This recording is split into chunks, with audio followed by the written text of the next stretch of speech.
Yo, what's going on, everybody? It's the Kitty G, and I'm back again with another video. And today I'm going to be talking about the European Super League, the story that everyone needs to talk about, the story that just keeps on giving. Now, we got a lot of things to get into. Let's just change this background to something a little bit darker. There you go. Now we're at the Emirates. You know what? European nights at the Emirates will never be the same, unfortunately. No more Champions League. And you know what, Harry? First thing I'm going to tell you is, have you read anything about the whole format and everything that's going on around it? Yeah, I've read bits and pieces. I mean, I've been knee deep in work the past couple of days, so kind of just digesting it all today. But yeah, I've read bits and pieces. Okay, so I was just listening. I was just speaking to you beforehand, and you were telling me you've read a little bit, but of course you haven't looked in depth into it. So let me give you a little bit more of an in depth. So the difference between the European Super League and the difference between the new proposal for the Champions League is that UEFA and the governing bodies have already agreed on the new agreement for the Champions League. But this Super League came from left field. They were spoofed and scared by this whole situation ever arising, and it's just come out of nowhere, and it's now risking to take over football in general. And in retaliation, what they've done is they've already aggressively attacked the footballing clubs associated to it. They've aggressively attacked everything associated with these clubs, the ownerships, the different governing bodies. FIFA itself has said they're done with this. The UEFA president has said the players will not be allowed to play in the World Cup, in the Euros. Subsequently, has already suspended the Euros currently. They've suspended agreements on where the Euros will even be taking place. FIFA, the football game, FIFA 22, is now going to not have any of the clubs associated with the Super League, and the Super League will now make their own game. It's absolutely gone mad. Now let's talk about the Champions League. The Champions League was going to turn into a mini tournament where instead of group stages, they're going to have now 10 football games versus each other. And what they've done is subsequently replaced that with the original Champions League format and replaced it to a 36 team with 3 different tournaments where you can have 7 teams qualifying to these tournaments. 4 for the Champions League, 2 for the Europa League for each country, and 1 for the Conference League for each country. And at any time, you can only have 7 teams in all European competitions. That is UEFA's proposal. The Super League proposal is completely different. It's just 15 teams get a license to be in a league that plays midweek, that replaces the Champions League, and they don't have to deal with UEFA. They don't have to deal with FIFA. They're completely out of governing bodies. They're going to make their own Netflix to broadcast this, and they're looking at Amazon Comcast style streaming, and it's just taking football away from what it was originally as a grassroots half ownership. And it's not a surprise that these clubs like Bayern Munich, Dortmund are saying, you know what, I'm done with it. What do you think? Yeah, I mean, that's a lot to digest. It is like something out of a movie when we talk about it like that. I think, I mean, I'll stand by what I kind of said on the terrace earlier. I'm not as emotionally involved as maybe some other fans are. Maybe that's an age thing. Maybe that's becoming a little bit disillusioned with football, maybe with Arsenal in particular. I'm okay with us playing in it if it doesn't affect us in the Premier League. I'm okay with us playing it if somehow the money that we earn is distributed fairly in the lower leagues of the club. How that is done, I don't know. But I'm not necessarily in agreement or on the notion that that football is this wonderful place, and now the Super League is coming in and taking football away from the fans. I think that, I said it earlier, but I think the game has been dead for the fans for many years. Maybe not for all fans, but I don't think the FA look after English fans in that respect. You go to FA Cup finals and thousands and thousands and thousands of seats are corporate schemes, are corporate favours, are handshakes. I've lost count of the amount of FA Cup finals you watch when that whole middle tier of Wembley, no one's celebrating because it's just a corporate ticket, when those tickets could go to local communities or to key workers. I referenced us in the Europa League final. Firstly, Azerbaijan, Baku is barely, I mean, it's Europe, but it's not really considered as a European nation. So even the final being located there was a stretch. The 9,000 tickets they made available was disgraceful. So let's not pretend that the FA and UEFA have our best interests at heart. We saw during COVID, at a way to make money, they started charging for the most boring Premier League games possible. So, yeah, I mean, this is why I'm not too sad about it, because I don't feel like the Premier League and UEFA look after fans anyway. So for me, this is kind of a bit like the whole Uber black taxi driver thing in London. You know, a lot of black taxi drivers are disgruntled at Uber. They're mad at Uber, but they're mad because there's a competitor that has come up with a formula to essentially keep London ticking, keep London moving. And the black cab trade are mad at it, understandably so. And it's kind of similar now. You know, UEFA are pissed off because someone else has come in and come up with a good idea. It's going to make more money. The clubs are on board. And UEFA are really, really mad. So, yeah, I mean, that's where I stand. As long as it doesn't affect our inclusion in the Premier League, and as long as it doesn't affect the clubs at lower level, then I don't mind. Okay. What about the people who say to you, how dare you be backing this? Are you backing the situation that they could be formally leaving the Premier League, even possibly the Premier League could ban them? No. Listen. If we're out of the Premier League, then I'm wholeheartedly against it. Like, you know, if it affects what we do in the Premier League, then I'll be baffled by it. Which is why I don't believe that the clubs would agree to do this, knowing that they would leave their leagues. I just don't see how Arsenal would say, yeah, okay, but let's do the Super League, and know that they wouldn't be in the Premier League. I can't fathom that. And if that is the case, and then we're not in the Premier League, then it's a disgrace, and I'll agree with what everyone else is saying. But I think there's maybe one too many assumptions that this is ultimately going to mean that we don't get to play in the Premier League. I'll be really surprised if that's the case. And then if it is, then I'll be against it. Okay, how about this? There's actually there's a bunch of comments coming in. Everyone's going crazy. They're saying RIP, it's a disgrace to football. Do you agree to those sentiments that it's a disgrace to football? No, not really. Why? Not really. Because I think this is just football. I mean, football's been like this for years.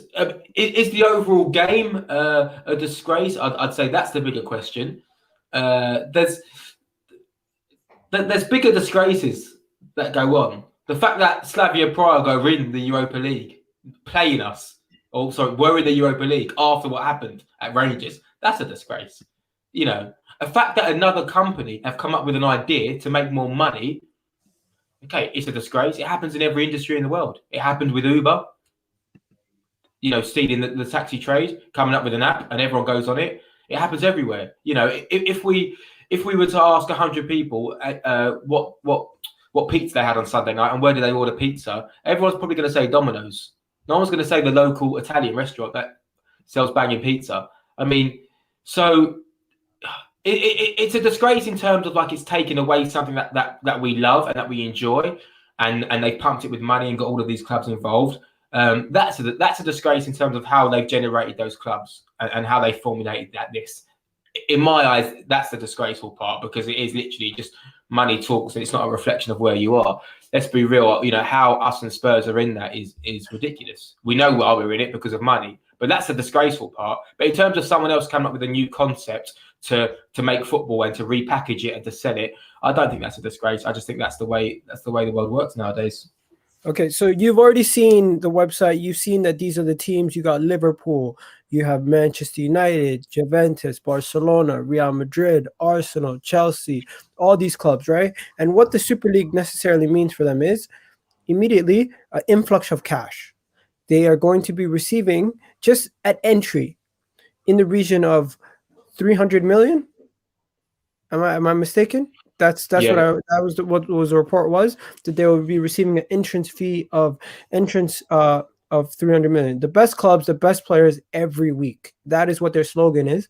right? The campaign is basically that this will be the new European competition. 20 teams of the top teams in the world. 15 of them will be founders. 5 of them will have to qualify annually. Okay, 10 teams each. Each group will have 10 teams, and they'll play each other. I think twice, right?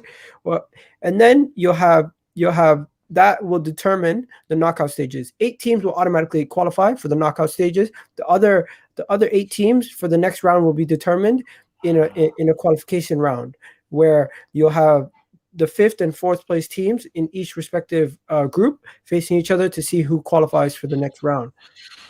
All the games will be happening midweek so that their domestic leagues will be continuing, right?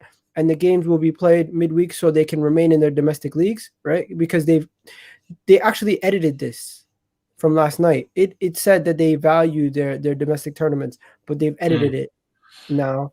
And then with solidarity, they will be still giving payments to their respective leagues that could possibly eventually reach an estimated 10 billion over the course of this initial foundation. So they could give out over 10 million to the founding leagues. And that's just one. Do you want to hear the craziest part? You know how people said Stan Kroenke is part of the ownership and he's part of the group that's done this? Yes, he has. But they didn't even include him in the board of directors. You know who the board of directors are? Real Madrid's Perez, Juventus's Andre, and Joe Glazer. Those are the 3 chairmen. There's nobody else. So yes, we're part of it, but the actual 3 chairmen who are co-founding this and running it consistently will be the Real Madrid board, the Juventus board, and the Manchester United board. Yeah. Now that you've heard everything and you understand a little bit more about the league, what do you think? I think the same, Miguel. I'm sorry if I'm disappointing anyone. I'm sorry if I'm coming across selfish or heartless or not as emotional or passionate as other fans in terms of how unhappy they are about it. I just think the same thing. I think as long as it doesn't affect us playing in the Premier League and our domestic league, I don't think it's a bad thing for us. Okay, what about if the domestic league turns into an afterthought, like the FA Cup or the League Cup? Well, I don't think that would be the case, because I think as fans we love the Premier League too much. Playing in those London derbies, whether it's West Ham, Chelsea, Fulham, Spurs, I think they mean too much to us as fans. I think traditional things like match of the day is part of our culture and part of what we enjoy doing as English Premier League fans. So I don't think it will be deterrent. I just think if we were to look at it like this, just say for example this was branded the Champions League originators, all right, and it was called a different competition, but it was to do with the Champions League, and the Champions League said, look, what we're going to do for a couple of seasons is we're going to create a Super Champions League competition in this new format based on teams who have won it the most or based on teams who have won the league domestically the most. And they packaged it like that. I don't think people would be upset. But because it's basically been invite only based on money, I think that's why people are really upset, right? I saw a comment about TJ about Rangers not being in it. And that's a really fair comment. There's teams like Rangers and Celtic who are huge clubs, potentially bigger than us or performing higher than us. But you just have to look at, from a revenue side and from a global following side, how big Arsenal are. So that's probably why we can afford to, or we can be a part of it. The same as Spurs, and obviously because of the new stadium, their Amazon documentary, which just helped them raise their global profile. But this is why I'm struggling. Maybe I'm a little bit desensitized. Maybe I've fallen out of love with football a little bit, but I just see it as an alternative competition to European football. That's all I see it as. Okay. Is the entry requirement weird? Of course it is. The fact that you're just in the league. But how else do you start something that's new? How else do you start a new competition? I have a question for you.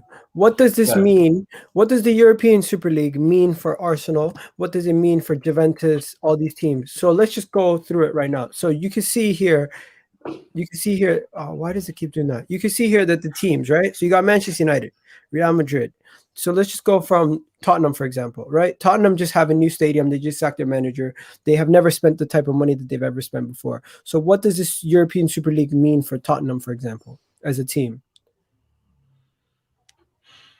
Um, well, this is the Do you thing. know It what it doesn't. means for me? Well, go on. It means their stadium is paid off in one go.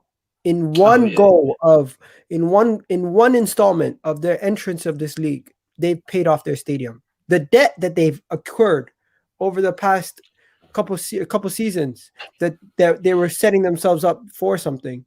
This is what they've yeah, now set themselves up for. They've set themselves up in a situation where they no longer need to worry about their payments. They no longer need to worry about their future. In my exactly. opinion, this right here, for strictly from each team, if we go break it down each team by team, you could say Spurs probably benefit the most. Oh yeah, in terms of they get to pay their stadium off. Well, now they can. Well, they've sacked Marino as well, so then maybe that was part of it. But listen, let's not forget we're in a pandemic. The clubs have lost so much money over the past year, so much money. And if someone comes to you with an offer to say, right, you've lost this amount, we can make you earn this amount in this new European Super League. Most clubs who are owned by owners with no interest in football, just interest in business. I mean, most clubs are going to take it. I'm not sure why. I'm not sure why anyone would be surprised by that sense. I get that you'd be annoyed that we're losing our identity and whatnot. But in terms of the financial rewards, I mean, most clubs are going to go for it. I believe. Okay. What does this mean? What does the Super League mean for Arsenal and KC? Now, first thing I'm going to tell you, Liverpool's owners have reportedly come out and said if their players are not eligible to go to the Euros or the World Cup, they actually might like it. Yeah, I read that earlier. Okay. And then the Liverpool fans absolutely are going mad. But Arsenal, we've been going at Kroenke for a long time, but it seems like no one's really going all the way. And when it comes down to this situation, it is a shaky one. What do you think, man? Yeah, I mean, it's interesting now because all of these theories are coming out. I know they spoke about anxious or disgruntled Arsenal players meeting at London Colney this afternoon to discuss what's going on. I mean, yeah, from a player perspective, they must feel like they're literally products now, and all of the things they're fighting for in terms of making international squads and dream of winning the Champions League and dream of the World Cups. They must feel quite confused as to what they are in terms of athletes, because it seems that they're just going to be told to go where the money is. I don't know if they're going to be upset about that or not. It'd be interesting to find out what some of the players think. I know we've seen something from Ander Herrera today. I just saw something from Bruno Fernandes about dreams can't be paid for or whatnot. So it's going to be weird, man, because like you said earlier on the terrace, what we've got now is a situation where we are trying to fight for some respectability in the league, and we're trying to secure European football. One, so we can win a competition, but also so Arteta can feel like he's taking the club on the right path. And now it seems that all of that is void, and it just becomes about this Super League, which I get is totally confusing, and it does take away anything positive from this season. I mean, if there is anything positive, which I don't think there's much, but like I said, it's just an alternative to European football. And for what it's worth, man, I don't think it's going to go ahead anyway, which is probably why I'm not getting so upset about it. I don't think it's going to go ahead, but that's just my.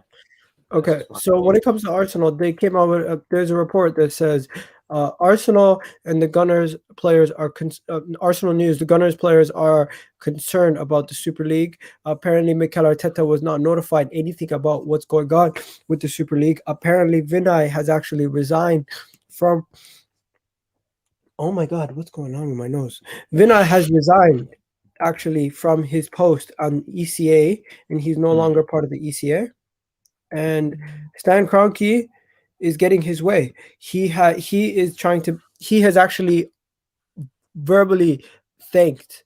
I mean, not obviously verbally. He has called Perez, thanked him, and he said, "You know what? We've changed football forever. You've done this. You've made this you've made this for us. Stan Kroenke has shown so much emotion, and I've heard so much stories about Stan Kroenke being so happy. Like, this is ridiculous. Oh man, what's going on in my nose? Yeah, Continue. just to go back to that comment I just saw about someone saying I'm so wrong. I totally get why you think that. I'm just trying to explain that I'm not that upset about it because firstly, I don't think it's going to happen. Secondly, I'm not going to make the assumption that we're not going to be in the Premier League. If I know for sure that this will affect our inclusion in the Premier League, then of course I'm going to be against it. Of course. But you're talking to someone who's watched Arsenal play for a long time and enjoyed Champions League nights, and for the past 3-4 years, that's to watch Europa League football, and it's not enjoyable for me to watch. So if you're telling me on a Wednesday, Thursday, who would you rather watch your team play against? Of course, I'm going to say Barcelona or whoever else is in it. Like, any other answer would be weird. Now, if me saying I prefer to watch Arsenal v Barcelona is going to affect football as a whole, then I would change my answer. But at the moment, I just see a lot of emotion and a lot of noise and assumptions that everyone's going to be affected. And I don't think we know if they will be affected. I don't think we know that for sure. You're muted, Agal. Premier League rule will force the Big Six teams to quit the English top flight after joining the league. What do you think about that? Well, yeah, listen, if they do, rightly so, and then if that's the case, and Arsenal are informed that if we include ourselves in this European Super League, we will no longer be part of the Premier League. If we then say, okay, that's fine, then of course I'll be livid because Premier League is what it's all about. But I just can't see Arsenal accepting that, and I also can't see the Premier League accepting it. But the Premier League might say, do you know what? If you think you're too big for your boots, off you trot. We'll be fine for a couple of seasons, and maybe they'll promote. Here says, Igal, you're the mistake you're guessing is making is that he forgot the international fans think the difference from local fan base and international fan base. Definitely losing interest in the EPL. Yeah, that's based on the assumption that we're not going to be in the Premier League, right? Yeah, that's based on the assumption that the league's either going to go down to 14 teams or 6 teams from the Championship will be promoted. Just to confirm. I said this earlier. They'll put a B team. Maybe, yeah. Oh, God, that would be okay. painful. Are you not worried that this is gonna ruin the sanctity of the sport and ruin the meritocracy that is the pyramid system and everything?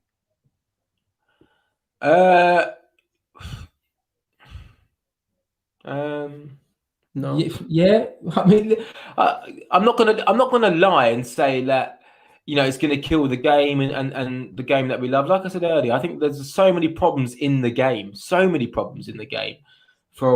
racism to refereeing to just the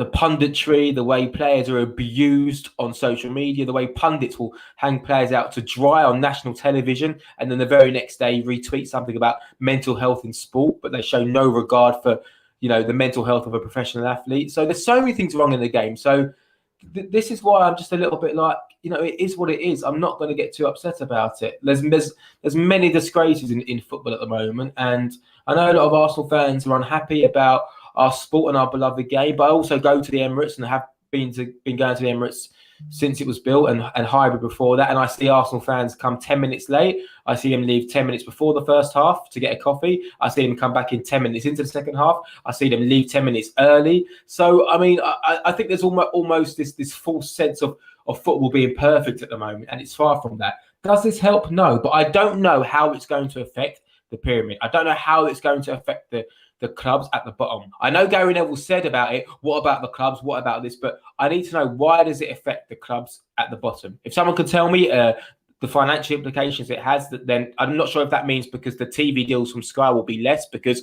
we won't be in it. So that means the money doesn't get filtered down.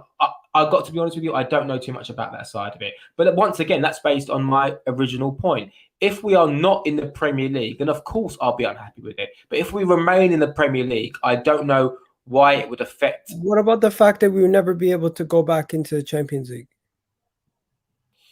We will never be part of the Champions League again. Yeah, I know, yeah, and yeah, that is sad and that sucks. Yeah, but we've got this. What's the international league, like the This Internations is League or this something? right here is the new top four in the Premier League: Leicester, Wolves, Everton, Leeds. Without the top six, this is Bayern, Leipzig. You got PSG, Monaco, Lille, Atlanta, Napoli, Lazio, Roma, Sevilla, Betis, Real Sociedad, and you got Villarreal. This is what it would look like in the Champions League next season with these teams coming from their respective leagues without the top teams in Europe in the league. Now, honestly, you do realize that Champions League will still go ahead in some sort of format, regardless if we make the Yeah, Super of League course, or yeah. if we don't. So this will most likely still happen, right? Mm. Yeah, which is Now, great. Which is great for those clubs, right? You know, as long as we're still participating in the league, if we come fourth, but we don't get Champions League football and someone else gets it, I don't mind. no, You but know, that you're missing the point. They won't have a chance to get into the said league properly. what do you mean? Sorry, who won't have a chance to get in what league? Okay, so these teams like Leicester win the league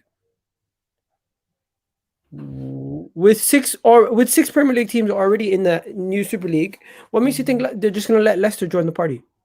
Well, they said that 5 clubs annually can join this Super League, right? That was in the statement. So I'm not sure how they'll come to the rules of the application for the league each year, but they'll obviously set some sort of criteria for new people to join the league, because you can't have a Super League without relegation. You can't have a Super League without promotion over a prolonged period of time. Maybe for the first year you can do it, but if you want the competition to feel like something and you want it to have that status and that feeling, then you have to introduce a couple of Super Leagues or a relegation system where people can actually fight for something, fight for survival, or a team who aren't in their domestic league can fight to enter it. Maybe they want to, maybe they don't. But yeah, I agree that you can't make this Super League sound anything other than what it is, which at the moment is just a money league. That's all it is. You can't make it have a history because it hasn't got one. You can't make it feel like it's part of this football, like, God's scheme, and you have to work all of your life to reach the very, very top. You can't make it sound like it's that, because it isn't that. So you just have to try. If they're going to do that, try to build some integrity into it. Try to give it some sort of character, and see if it works. Unfortunately, I just think this is the way football is going. I don't know if it's going to happen, and I'm not saying I agree with it. I'm just saying that I understand it, because football is all about money. It's all about money. Okay, what about this? Yeah, he's right. We'll get torn a new one every week. We'll get absolutely obliterated. I'm not sitting here thinking it's going to be great at all.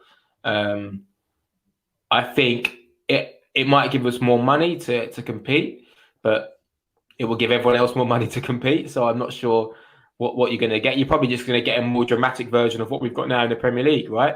Which is Man City miles ahead of us. And that might be the same thing. Honestly, I don't know.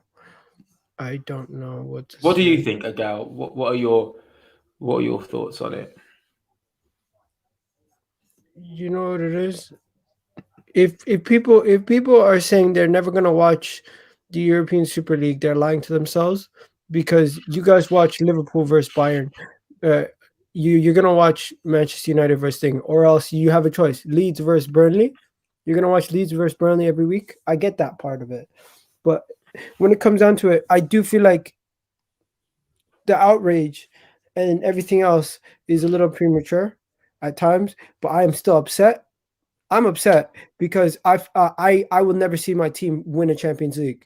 I'm upset because I have dreams of Arsenal winning a Champions League one day, and we're never going to get that opportunity ever again. And you know what, Yeah, KSC?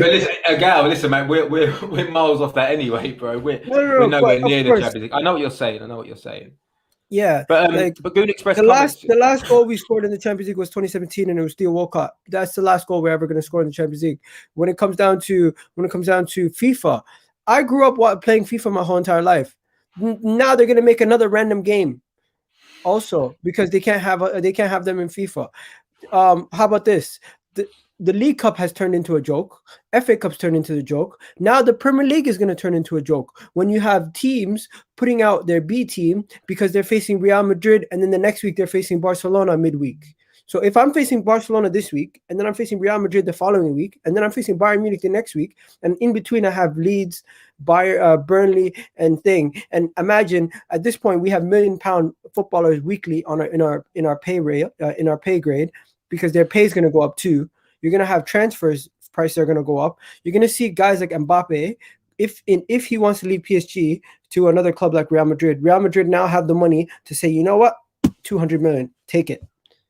Chelsea can go. Chelsea and thing were fighting over Haaland for 100 million. Now Barcelona get 300 million. They can go in for Haaland too. Arsenal, we're penny pinching 30 million pound signings here and there. You know what? Now we can go to all these small clubs and be like, yo, give us Rafinha for 30 million, give us Neto for 50 million, give us this guy, give us that guy. We can spend our whole load on a bunch of players and just be like, you know what? Yeah, for this to work, they'll have to put laws in place in terms of domestic spending. They'll have to cap it. So, you know, we shouldn't be able to go to Leeds and buy whoever it is for X amount of money. They'll have to cap that. They'll have to do something to monitor that. And maybe who's going to monetize them? Who's going to monitor them? Well, the FA can still apply if we're competing in the Premier League. No, if we're competing in the Premier League, the FA can still apply rules, right? They can still say have no leverage. FA have no leverage. We have all the leverage in the sense football clubs have all the leverage. They literally told the FA, if you guys want to kick us out. We're still doing it. Yeah, no. But what I'm saying is, if we participate in the Premier League, the FA will have to enforce a rule where the big six, who have this new source of revenue, they can't spend X, Y, Z amount. They'll have to enforce something, because, like you say, otherwise, all we'll do is we'll go to every club in the Premier League and just buy a Basuma and just say, "Cool, here's 50 million. Shut up, take the money, and we want the player." They'll have to cap something, or they have to make a rule where we can't, I don't know, like buy players off a team that aren't in the big six in the Premier League, or we can only sign players who are in the International Super League. Because, like you say, otherwise that won't be fair on the clubs, and I'd get why they would be frustrated, and the other 14 clubs feel like, it's an elite party. What do you think the answer is then? So if this does happen and we remain in the Premier League, what is the difference between us playing in the Champions League and playing in the Premier League? What's the difference? Difference between us playing in the Champions League and us playing in the Premier League, in the Super League, in comparison to playing in the Super League, is in the Champions League, you're still not going to be facing Real Madrid and Barcelona every week. You're going to play 10 games, right? And it will not be consistently playing the same teams like we would be in this tournament, right?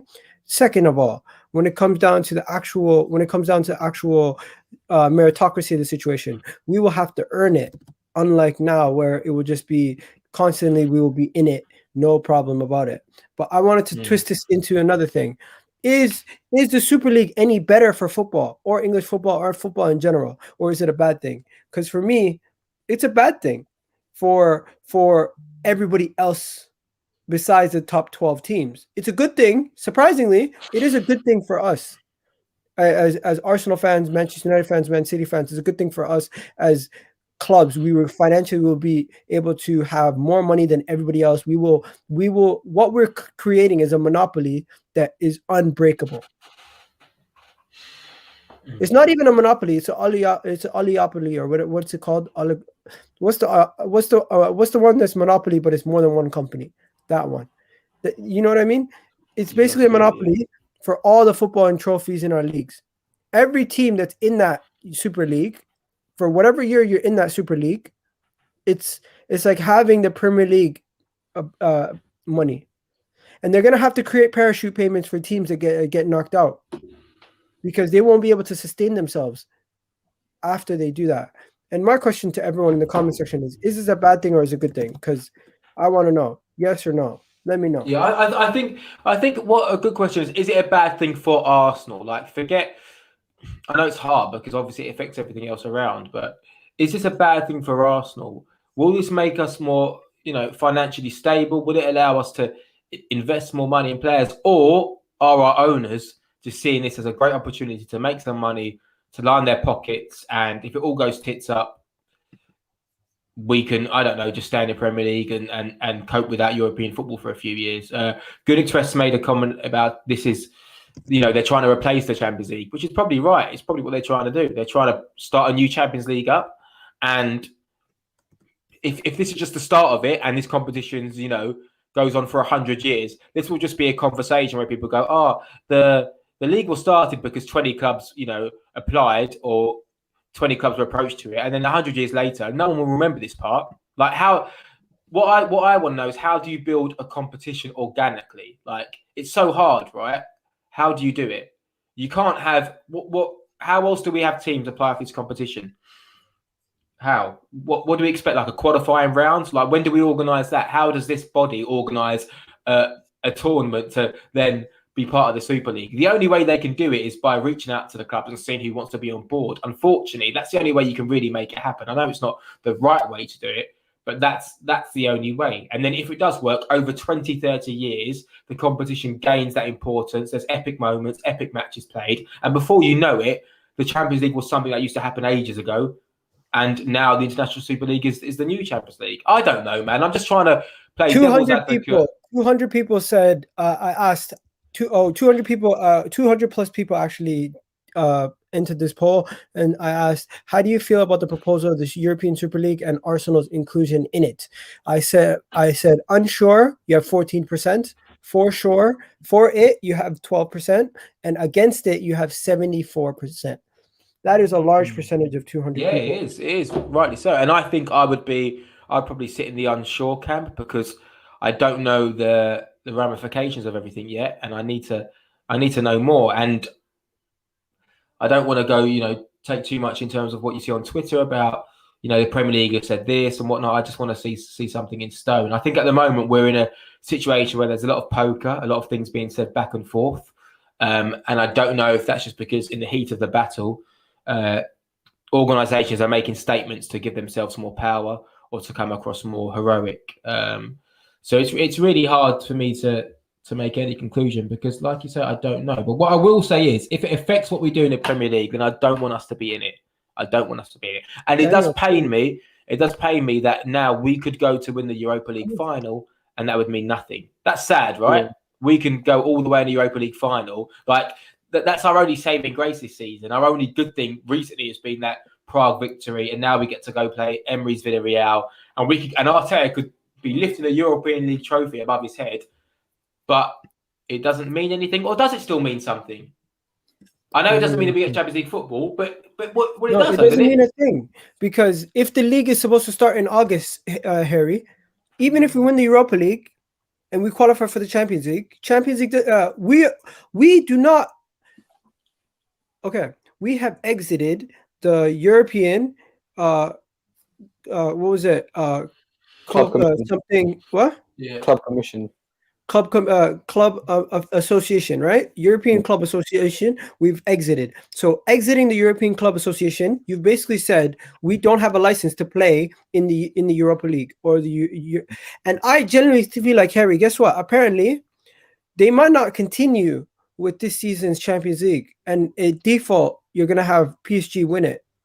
Yeah, so I think there's a lot of empty threats at the moment, though. This is what I meant. I think now in the heat of the battle, there's a lot of things being said about taking players away from European tournaments and whatnot. I think right now you've got to realize. Boris Johnson even said he's willing to go to nuclear war. Especially for our PSG, though, guys. The day after the 2022 World Cup ends in Qatar, PSG will straight away, in 24 hours later, will go into the European Super League.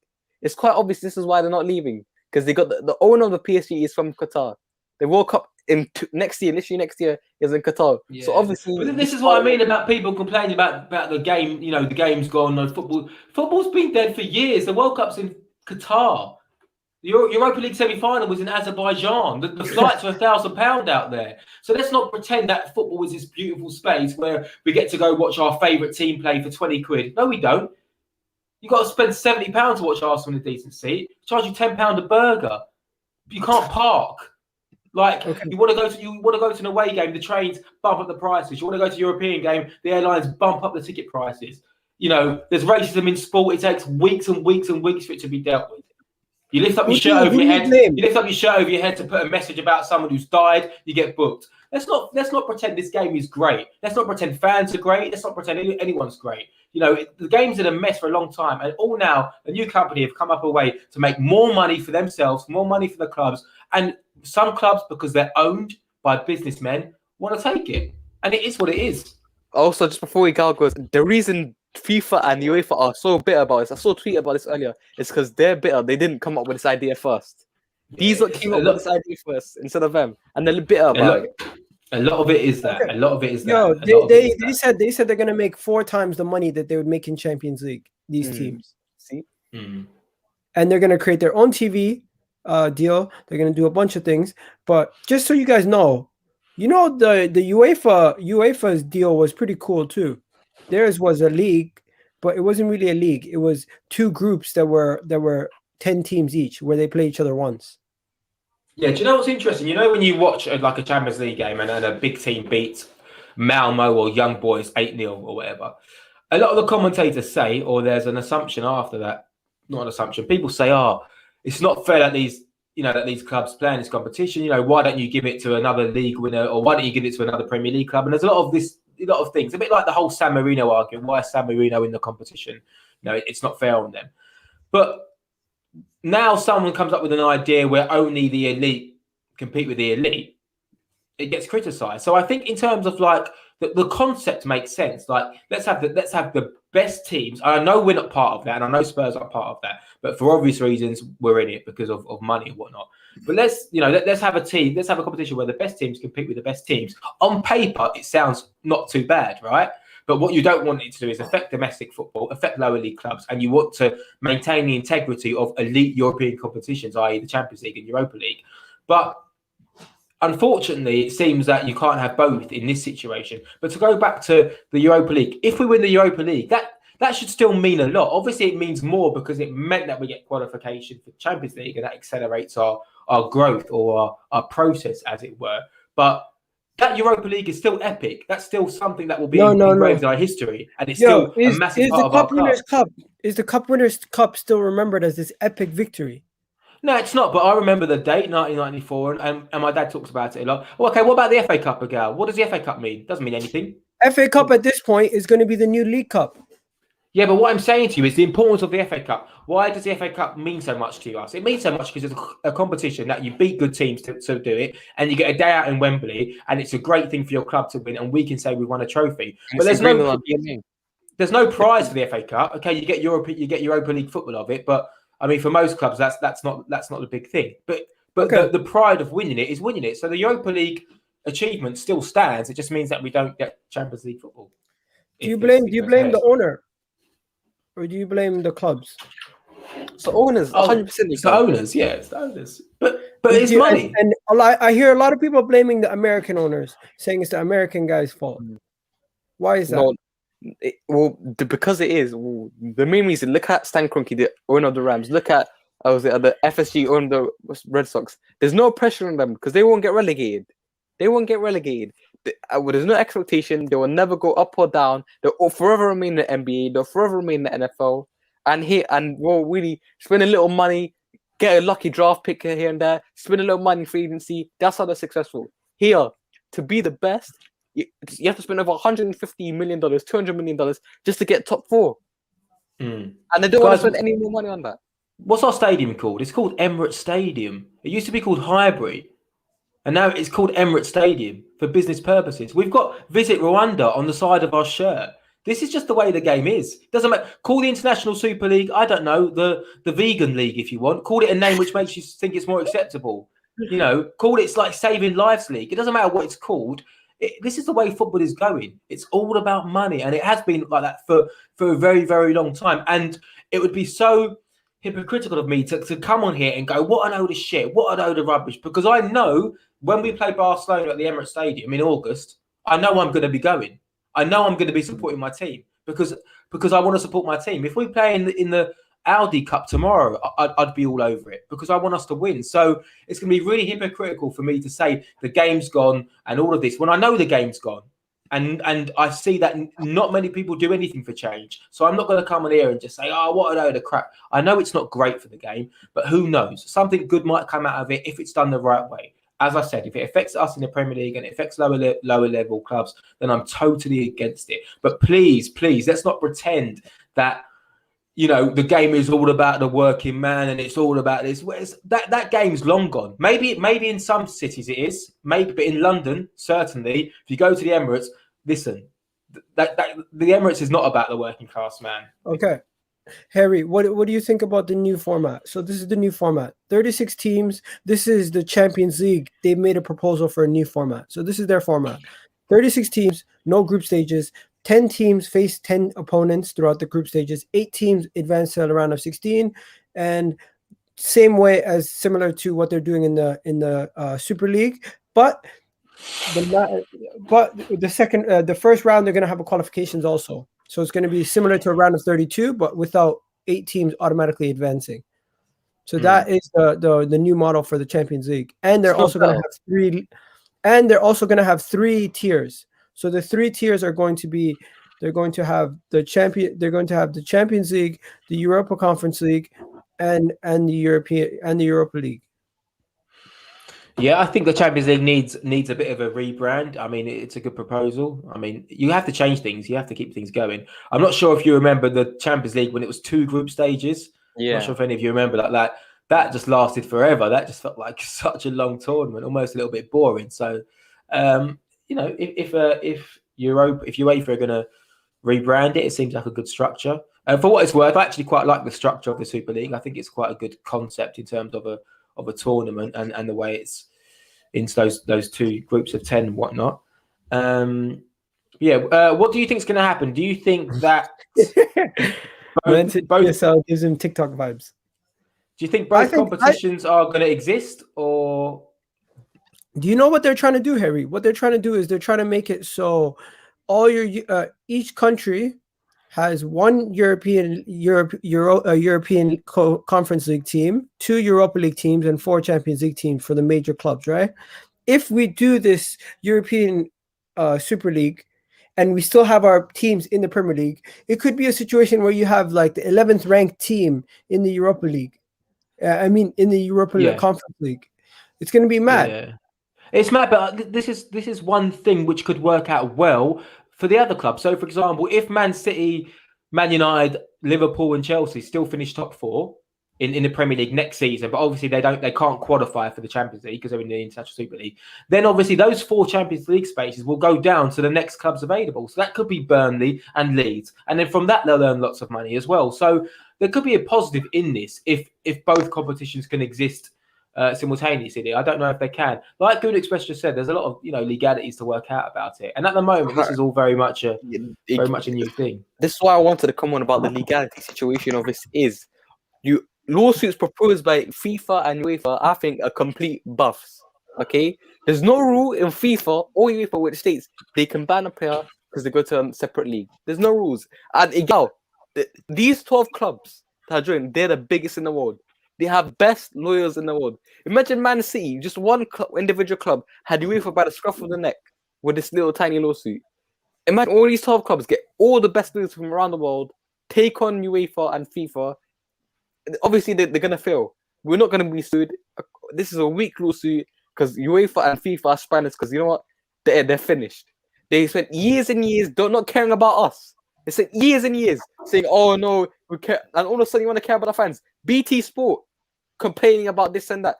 BT Sport took Champions League away from free TV.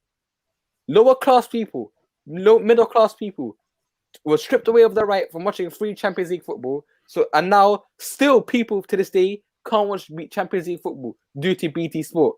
And this is why they're so against it. It's because they know that they won't get the right, so probably go to Adam's right. No one will watch the Champions League without the big teams in it. No one's watching that. Exactly. No BT is going to lose out. Probably do you guys be honest? Do you guys watch the Europa League if Arsenal are not playing? Depends on the game. Yeah, like, I do. It depends on the game. If it's like for some reason the draw's been nice and you're getting like 2 traditional clubs, like say a Man United, for instance, versus AC Milan, I'm gonna watch it. You know what I mean? But it's not something that I take a particular interest in. listen, like at the end of the day, What's that, I Harry? think. What you But say? it's a meeting scheduled today by the Premier League chairman. Yeah, so the Premier League will hold a meeting with 14 clubs on Tuesday morning to discuss the European Super League. The Big Six are not included. You gotta love that. That's funny. They're forcing it. They're forcing it. I've done my research.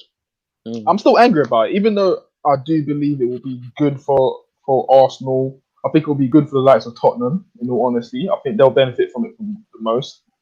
But I'm just angry that it's Stan Kroenke. Why is he on the vice chairman? You know what I mean? Like, why should he benefit from this? Because that's all he's doing. Like, as much as they're trying to make it out like, say, they're trying to do for the better good and things like that. There's still something large in it for them.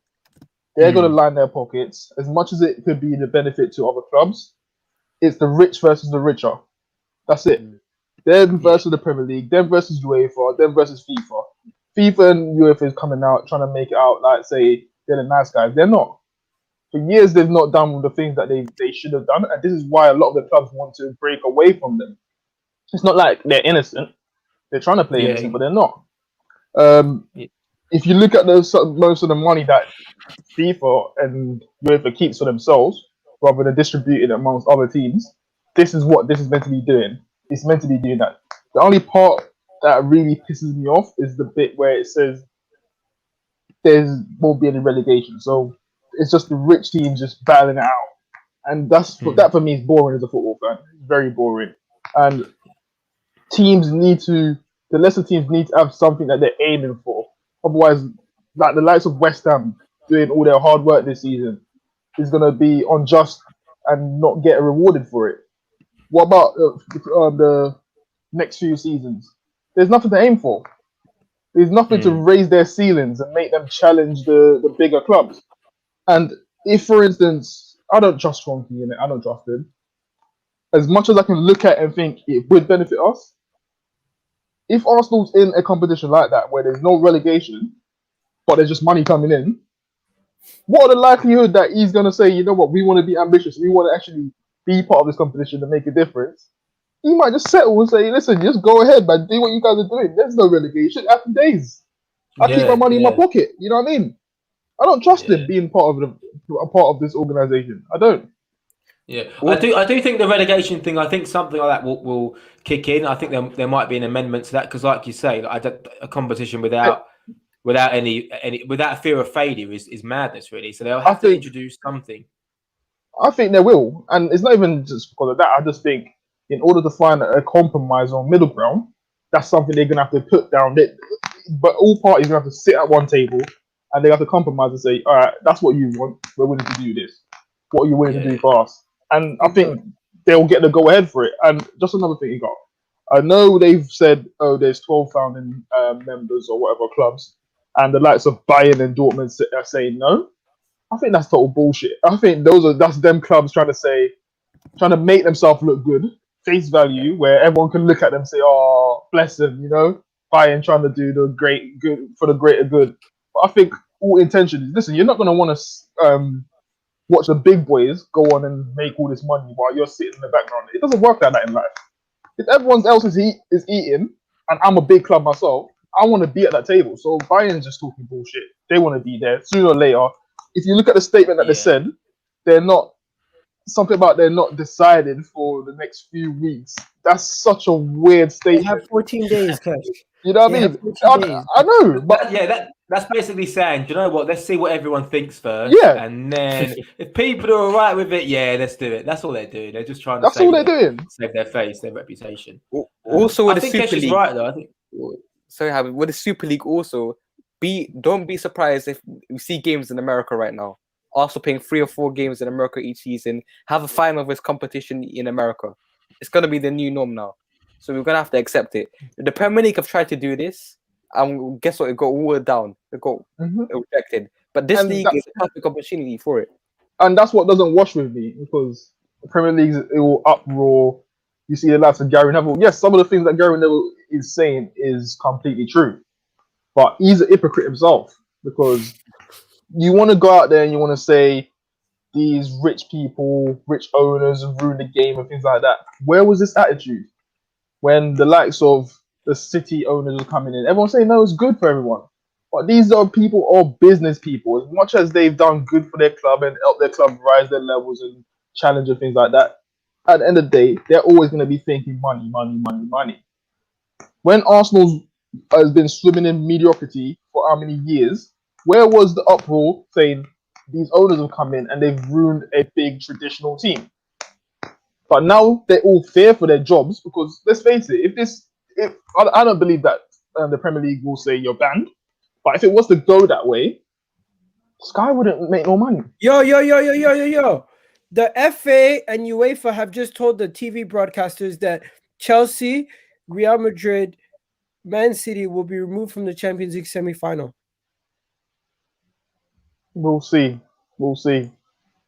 It doesn't matter anyway. Listen, at the end of the day, it doesn't matter.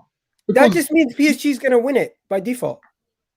Listen, for me, them banning these clubs and saying they're not going to be in it, it doesn't matter because the competition that is meant to be started in August anyway. These clubs don't care about not winning the Champions League this year. With the money they're bringing in, do you think they'll choose that particular competition over 400 and something million? That alone pays off Tottenham's debt. You think they care? They don't care. How many times do we hear managers almost complain or hint at the reason why they don't take the FA Cup seriously is because there's no reward. There's no financial reward. That's why the competitions are prioritised.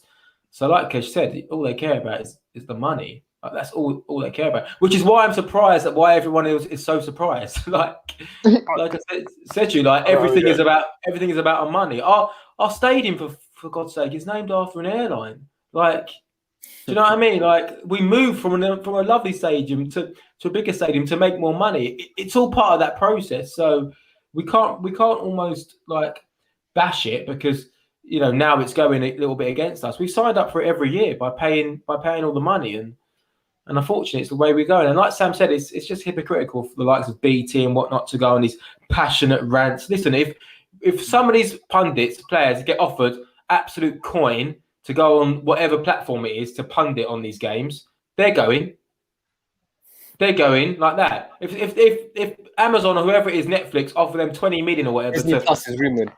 Is it really? It's not difficult. It's not difficult. Look, you got the likes of beIN Sport, who I think it was the Newcastle owners who was meant to be coming in. The Premier League had a problem with them being part of beIN Sport. These clubs will find another broadcaster. I'm sure beIN Sport will say, "Come on, let's go." They probably even be able to get Newcastle. Say, just chuck Newcastle in the Super League for a year. It's not hard. Like, these clubs will work around it. Yo, this Super League thing is gonna be this to me is the biggest news story since like COVID started, man. Honestly, this is probably like barring a natural disaster where a large amount of people pass away, unfortunately. This is probably the biggest like thing in football history. Listen, I think it could be perfect as long as the teams will remain in their respective league. I think it can be perfect, and they find the common ground. What about the situation that they will have so much money that they will be able to put out B teams in their respective leagues and still be competitive? I don't think that would happen there. I don't think that would happen. It will happen, Cash, because I don't think if it's a 300 million boys club to be in this league, you're not gonna. It's no different from the Champions League. It's no different. No, it is. It is very different. It's not that different. It's the reason why it's a different format. That's all. The reason why it's different, Cash, is because of the injection of cash that you're getting up front. Yeah, but Man City's got a B team. They still play competitive in their league. It doesn't make a difference. Like, there will still be a competitive edge. They're not going to start throwing out the reserve team. The Premier League will always be respected, no matter what. The thing is, if UEFA said to us, right, we're starting a new Champions League competition, and the qualification process is going to be a head-to-head fixture, and then they said, in terms of seeding, these are the teams we're putting forward based on facilities, based on performances, based on stadium size. It would almost be like, okay, cool, this sounds quite fun. Like, UEFA are going to start this new Champions League competition, and this is how they're going to let teams enter it. But obviously, because now it seems that it's invite only because of money, a lot of the clubs Mm. who aren't in this situation are really, really annoyed. But I just think like it's a case where, like Kesh said, that from an Arsenal perspective, it's not that bad of a thing for us. Like it's not. It's it could work out quite well for us if our owners are willing to reinvest the money. But like Kesh also said, they'll probably sit there just counting their stacks of cash and just like loving life while we're still like struggling in ninth place. In terms Are of you that, supporting it, Cash? I wouldn't say I support it because there's certain aspects of it that I don't feel is right. They should be a relegation. They should be teams able to get into that competition. And I think that will be where the compromise come. I think there will be a compromise in that sort of area. As long as that changes and other teams are able to push for that goal, I've got no problem with it. There's added benefits like, because all these big teams will then be on a level playing field as well.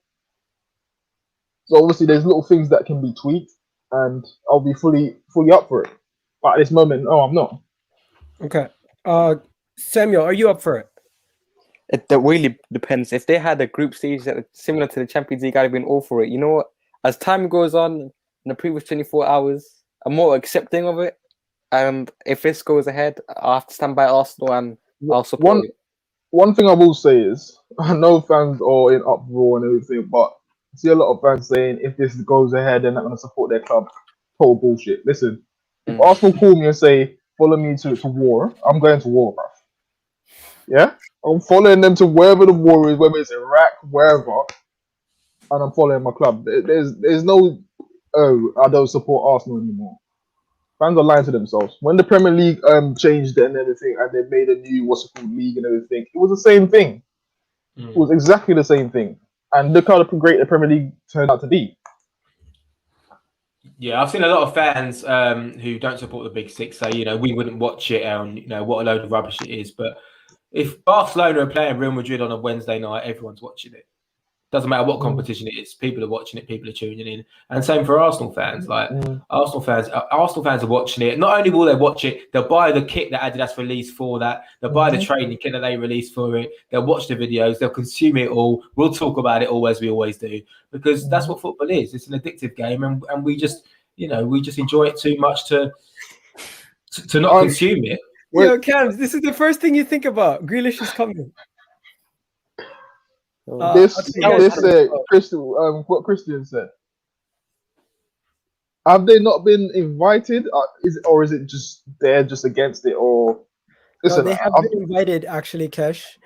They have, club? Right? Which club? So. What happened is PSG is invited, Dortmund's invited, and Bayern Munich are invited. They have 14 days to accept the invitation. After that 14 days, if they don't accept it, they're going to have to pay to enter. Okay. That's mad, right? So I genuinely think after the 13th day, you're gonna see PSG, Dortmund, and everyone else be like, "Yo, we couldn't fight it, but we have to join it, or else we can't be left behind." That's what they're gonna say. And in my opinion, strictly business. Yo, strictly business. Manchester United, Arsenal, Chelsea, everyone. This is absolutely saving the club's future. The ownership never have to do a thing. They never have to invest a penny of their own money ever again. They're sitting on a cash cow that has now turned into a Fortune 500 company. That was literally, it's already a massive company as it is. It's already a massive cash cow. But this is now it's its own country, basically. That's what it is. The GDP and the money they're going to be making annually is going to be more than most countries make. Listen, it's going to happen. From what I've seen, it's already at the final stage of being implemented. There's no going back. I don't think people are saying this is just a playing a card trying to force UEFA and FIFA to change certain things to the way they like it. No, I think this is in motion. It's going to happen. See, I'm on that side of the fence. I'm on that side where I think it's still a bit of bluffing, a bit of just seeing what we can make. I don't think it's bluffing. I don't think Liverpool's going to leave. What's the organisation called of Europa League? I don't see all these clubs dropping out like that to then make a U-turn. That is too drastic. That is a good point. The uproar has already happened now. They're not going to start saying, "Oh, we're going," but we was joking and all that. It's happening. It's April done. Fools. April Yeah. Fools.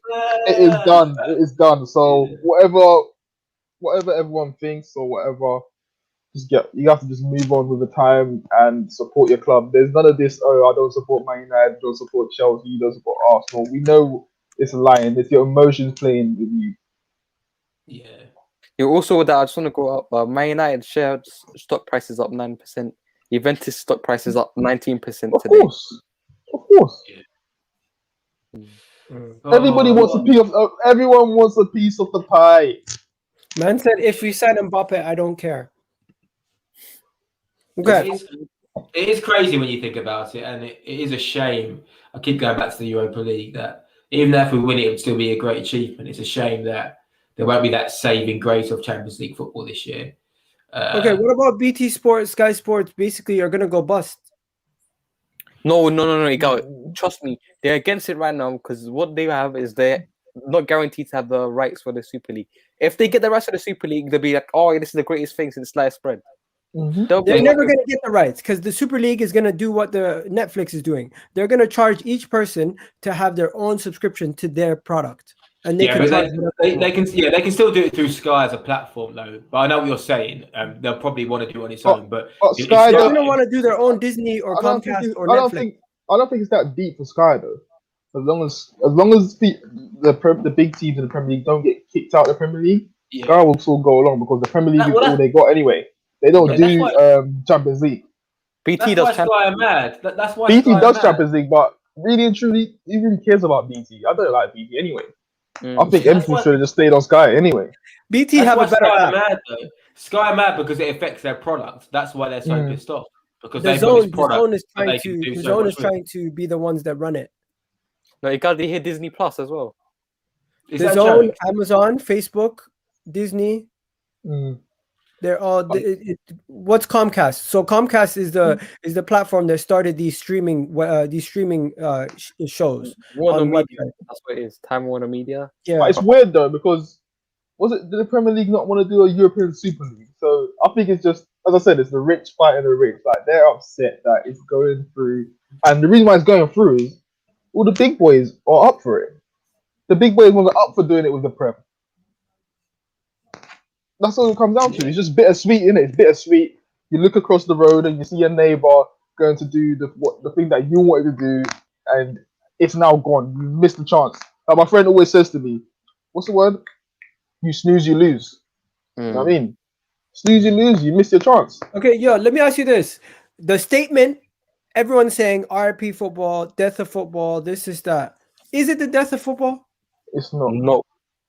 In fact, football's gotten even bigger right now. No, is it the death of football as we know it currently? I think it is. The tier system. Yeah, I think it is. Yeah, you know what? It all depends on if the Premier League act better and kick the teams from it, which I don't think they will do because the Premier League needs the big teams. Imagine the big teams are not in it, and you're gonna the league's now different. You bring up 6 teams from the Championship. The viewing goes down significantly. They need these big clubs. They're gonna play oddball and make it out like the big clubs need them. They need the big clubs. So do we need the Burnleys and the Leeds? Do we need those teams? Florentinos will speak this evening about the European Super League and its plans ahead. Oh God, they do. Stan Kroenke thanked him. Yeah, but you know what is this is what I'm gonna get onto. UEFA has not done Arsenal any favors over the last few years. Like Arsenal plan, as much as it hasn't gone to plan and we've gone to the shits, they planned when they got the stadium that this UEFA will do all the things that would make Arsenal go and be the biggest of the biggest, and it didn't go to plan. So Arsenal as a organization look at UEFA, look at FIFA and think, you didn't help us. And this is where it's just they're being vengeful now. They just said, listen, we've got something good here going on that could help push our ideas forward. We don't need you. this is the rise of Arsenal, and it can be. And I say the same thing about Tottenham. This could be the rise of Tottenham. As much as I hate to say it, this pays off their debt all in one. It's not like Tottenham hasn't done things right. They've done things right, but they can't compete with the big boys in terms of spending. This could put them all the way to the top. Believe it or not. Yeah. Level playing field. Also, accelerate everyone's growth. No, yeah. One thing it does do, it does add a level playing field between the top teams, but it does not have a meritocracy anywhere below. It creates an oligarch. Mm-hmm. We are all going to be this massive beast. But the thing is, the teams that invested already properly are going to have a little bit of advantage. But now that we all make the same money, basically, Manchester United, Real Madrid, Tottenham, Arsenal can all spend the same money now.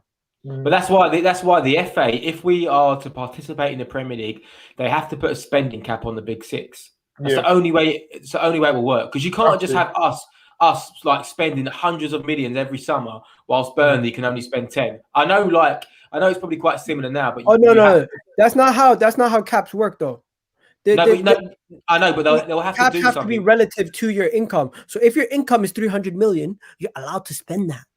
Yeah, no, but what I'm saying is they'll have to change something in that, because it just wouldn't be fair on the other 14 teams. It wouldn't be fair. How are you going to have a team that get promoted from the Championship with potentially League One players go away at Man City, Man United, these big six who are now more powerful than they've ever been, and can literally have a squad of 20 to 24 world-class players? That playing field is ridiculous. People used to complain about the quality of the league in terms of the Premier League, the gap's too big and whatnot. But do you know why this is happening? The reason why this is happening is because teams like Wolves can come into the Premier League and finish above Arsenal and Tottenham.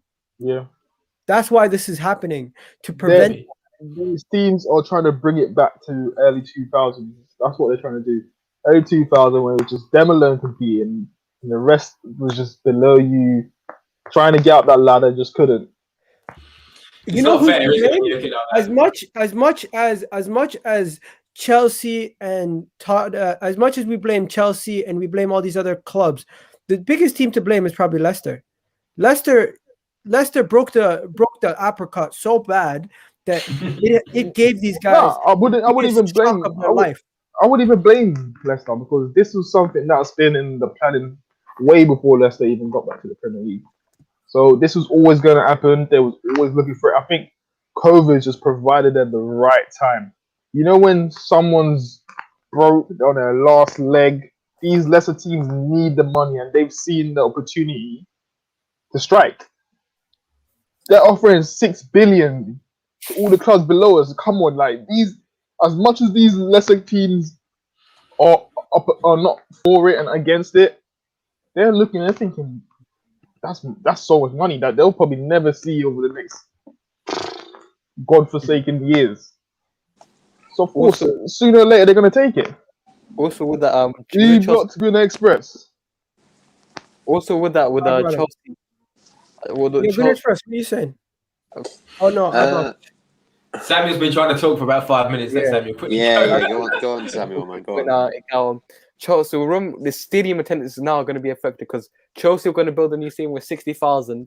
Now that's been abandoned, and now they want New Stamford Bridge to be up to 80,000 seat capacity.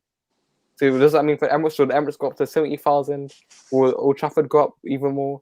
So now we can see an increase in stadium capacity in this league. So everyone here knows how it works. Everyone knows how it's going to happen. Everyone knows what's going to happen, who's taking part. The question that we all have now is, where do they go from here? Because they're going to find a way to make more money from this. They're going to constantly find ways to make more money from this. Yo, Gunnar Express, where you at? I get why people are stressed. I get why it's a bad thing for football, but I think people are not fully reading into it. A lot of people seem to think that it's a direct competitor to the domestic leagues, so like the Premier League. It isn't. The whole point of it is to be basically the new Champions League. Basically, I think the way that I take it is they're sick of UEFA's bullshit while also wanting to make more money. It's like it's a double-edged sword. Like, they want to make more money, obviously, but I think they're just sick of UEFA's bullshit. Like UEFA, the thing with this is we should be against the Super League if we want to be, but also at the same time we can't be on the side of UEFA because they're just hypocritical. Like these lot are sitting here complaining, saying they're going to ban the players from playing international football, yet they're going to let the Champions League season finish so they can get money from it. Like they're hypocritical. They want to complain about, oh yeah, you know, they're going to make more money than us. This and that. They're refusing to stop the Champions League and Europa League. If you had any sort of, you know, if I was to believe that UEFA were going to stop this, the first thing I expect is give the Champions League to PSG, kick Arsenal and United out of the Europa League, and then go from there. And they're not going to do that because they can't lose the money. And this is what I'm saying. People are sat here saying that, you know, UEFA Premier League, they're going to have to lose money to block these teams. They're going to have to lose money to do what's right. We've already seen they're not willing to do that because they haven't cancelled the Champions League and Europa League. They're not willing to lose that money. So they're going to come with all these empty threats. It'll all go to the courts. And within a month, the Premier League, the Ligue 1, they'll all be on the side of the Super League. I see it. They're all going to be on the side of the Super League. And then the UEFA will be screwed. And to be honest, I'm not too fussed if UEFA gets screwed because, as I said, they're all twats anyway, to be totally honest. But for me, it's just the one thing I don't want, if this is going to happen, which I think it will, the one thing I don't want is it turning into an American sport. And what I mean by that is I want there to be some sort of relegation. I don't want the franchising where a club can move from London to LA and be based there now. I don't want that. I don't want, you know, just a whole franchising of it. Because if I wanted a draft, I'd go watch NBA or I'd go watch NFL. Yeah.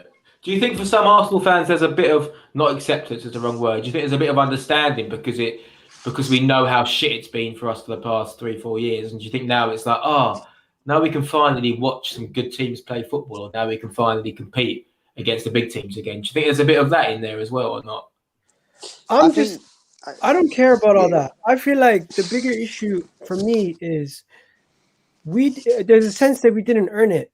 And even if we did win the Europa League, right, it's going to be a situation where what are you playing for at the end of the season at times? There's going to be a lot of games. We're going to be switching off games. We're mentally, you're not going to care about Arsenal versus Burnley. You're not going to care about Arsenal versus Leeds. You're not going to care about these games at the end of the season because the season doesn't necessarily matter. At least that's where I'd argue different. That's where I'd argue different. No. It will. At least when we're playing top four, we're playing for something. At least when we're playing for league positions, we're playing for something. No, I don't believe that.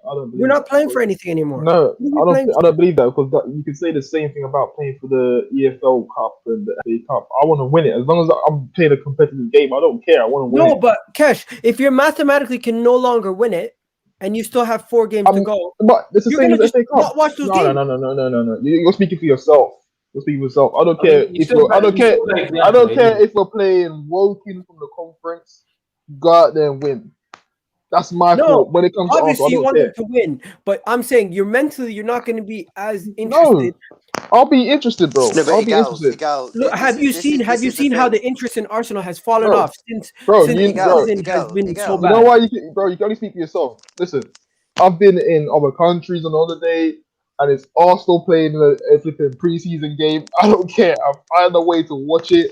And no, but you know the maddest thing about that. A normal game, you better win. It doesn't matter. The way that we've just said that, and this is no one's fault here because we're Arsenal fans, so we expect to win things. But like Igal, you've just said there, if it's like maybe 3-4 games in the season, mathematically we can't win the league. Why would we watch it? Well, what about Crystal Palace this season? They have nothing to win. They have nothing to gain. Their fans will still watch those games no matter what happens. Mm-hmm. They can't get relegated. They can't get top 4, top 6. So they have literally nothing to play for. Their fans will still watch it. Yeah. No. I'm saying if it gets to a situation where we have so much stuff going on, like we have the Europa League right now, you can tell just by looking at the timeline, you can see that the energy that people going into those Europa League games. It's not the same. In comparison to just hear me out, Kev. Hear me out. The reaction from fans, and I read the room a lot. And I've read the room over the past couple of weeks with the Europa League to the Premier League, the difference. There's a Obviously, reason Europa for League that, is though. everything to us, and you can tell by the reaction from the fans, the interest level from the fans, and just the pure numbers of people who actually watch it based off statistics. The Europa League is getting watched more. The Europa League is getting more engagement on social medias, and the Europa League is getting more interactions from Arsenal fans in comparison to Premier League. The Premier League, we've switched off as a fan base ever since. There's a reason for that, though. Our There's a reason for that, though, Igal. There's actually a reason. Yeah, The European League gives us a chance to go into the Champions League. So of course, you can't gain anything from the Premier League that's going to reward us. That's the only reason. But if you're still playing for the Premier League, Arsenal's going to be a better team. You would hope with all this money that's coming in, you're still going to want to win the Premier League. As long as you've got a good squad, you're going to think, okay, it's Arsenal. Go on, do what you got to do. Challenge for the top four. Challenge for the title. I mean, sorry. It's still going to be relevant no matter what, because the Premier League, as fans, will always be this traditional competition that you cherish. You're not going to just all of a sudden, because the Super League comes in, you don't care about the Premier League. Yeah, this is what I mean. The Super League is just an alternative European competition. Forget how it's been formatted or how we've entered it. It's just an alternative European competition. And the accolades still remain the same. Players are still going to be buzzing to win the Premier League, buzzing to win the FA Cup, buzzing to win the Europa League. Of course, you don't get the added prize of making Champions League football. But for many clubs, that's not all, be all end all. If we finished third and won the Europa League, it would still be top class. We've got Champions League either way. So I know what you're saying, Agal, but I still think the players are going to be incredibly motivated to win all the games. But it's just how we manage that, because if you're flying to God knows where to play football and you have to come back and play in the Premier League, you need the squads to cope for it.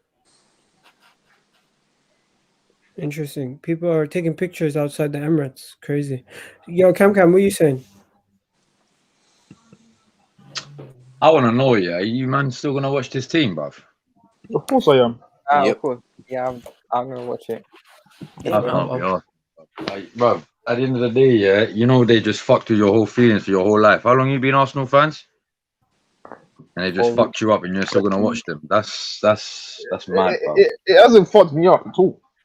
It hasn't fucked me up at all. Yes, there's things that go, but Arsenal is Arsenal. I chose to watch Arsenal not knowing that something like this could happen. But because my wife telling me as an attitude, I shouldn't like her anymore. Like, you know what I mean? Like, it doesn't work like it's different. Nah, it's different, bro. This is, bruv. How long you been Arsenal fan? Probably over 20 years. Exactly. How many times have you gone home happy or pissed off or whatever your emotion is because of an Arsenal result? Many times. All the time. Now, what they've just done is shit on that. They made you waste your time for 20 years. You not understand? What they've proved to us, this whole fucking ESL shit, has literally proved to us, and our clubs have proved to us, for over 20 years that we've been supporting this club, they didn't give a fuck about us. Now, we knew they didn't give a fuck about us. But that was known. That was known. No. But what they've proven, they've actually come out and proven it. And the fact these players aren't coming out as well, fam, is pissing me off as well. I'm sure they will come out at one point.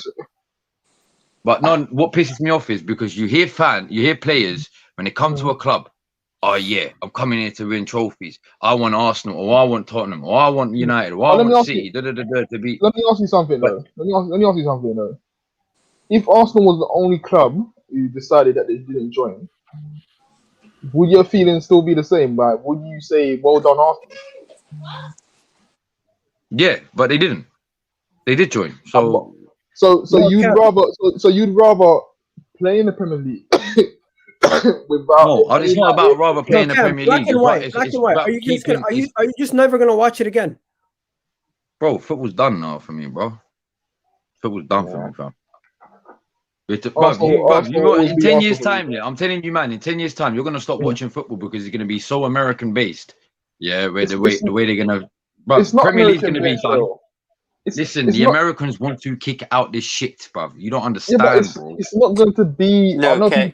People keep calling it the Americans. He has somewhat of a point because one of the unnamed board members of one of the top 6 team, he was interviewed, and a quote that he gave was, "The American owners don't understand the concept of relegation."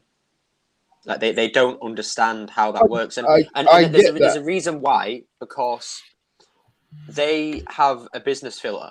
They don't see things like that in the eye of a sports fan. They see it in a, how can I make money from that? Yeah, but all I'm going to do is lose money from that. So they're getting rid of relegation, especially for the top 12 teams or the top 15, so that they don't lose money. And I get that they're protecting their assets, but at the same time, it's like, there's no, like Gary Neville said, there's no competitiveness. The whole point is you get relegated because you're shit.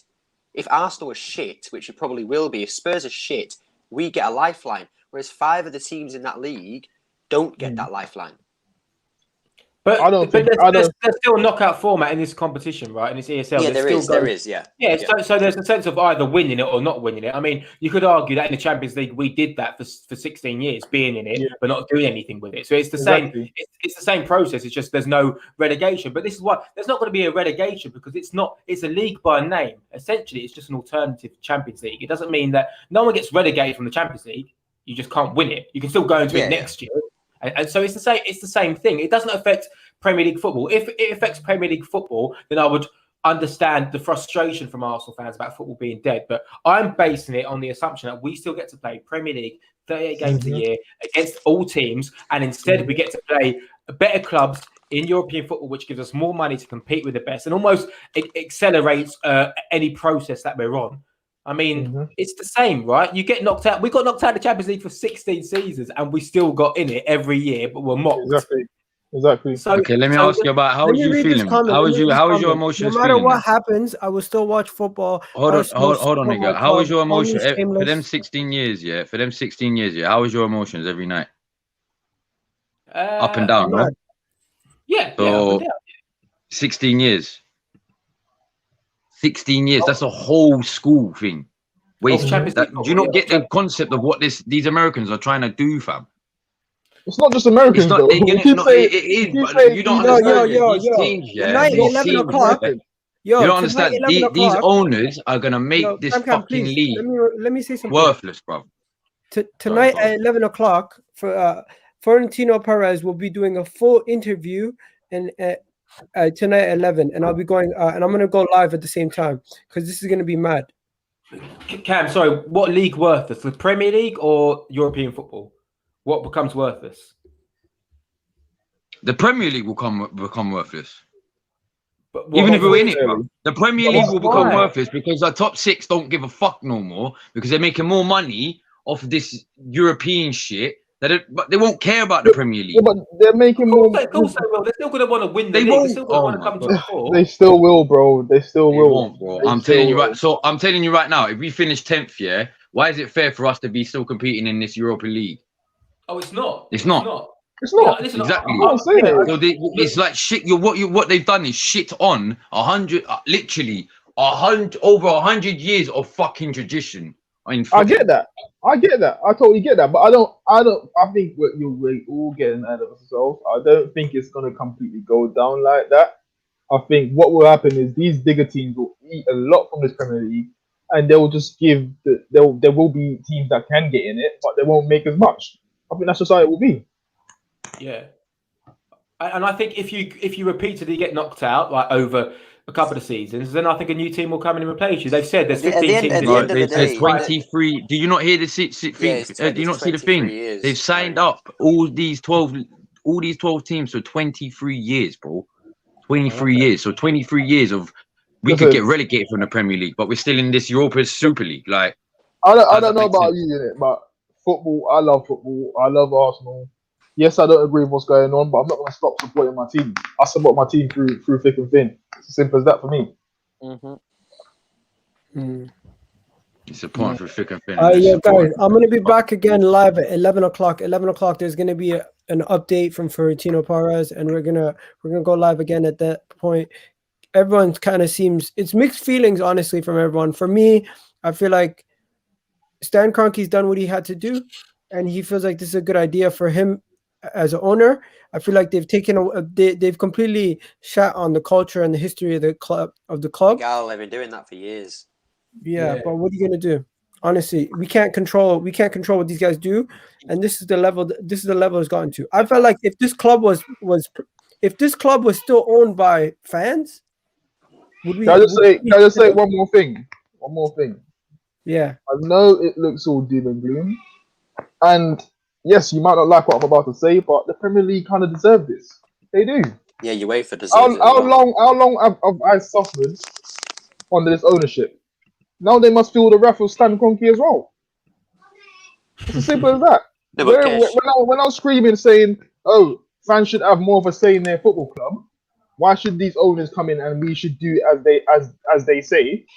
Now everyone's seeing it. Now it's come to fruition now, and everyone's saying, "Oh, the Premier League should have a 50+1 rule as well." But Kesh is right. That's what I'm saying.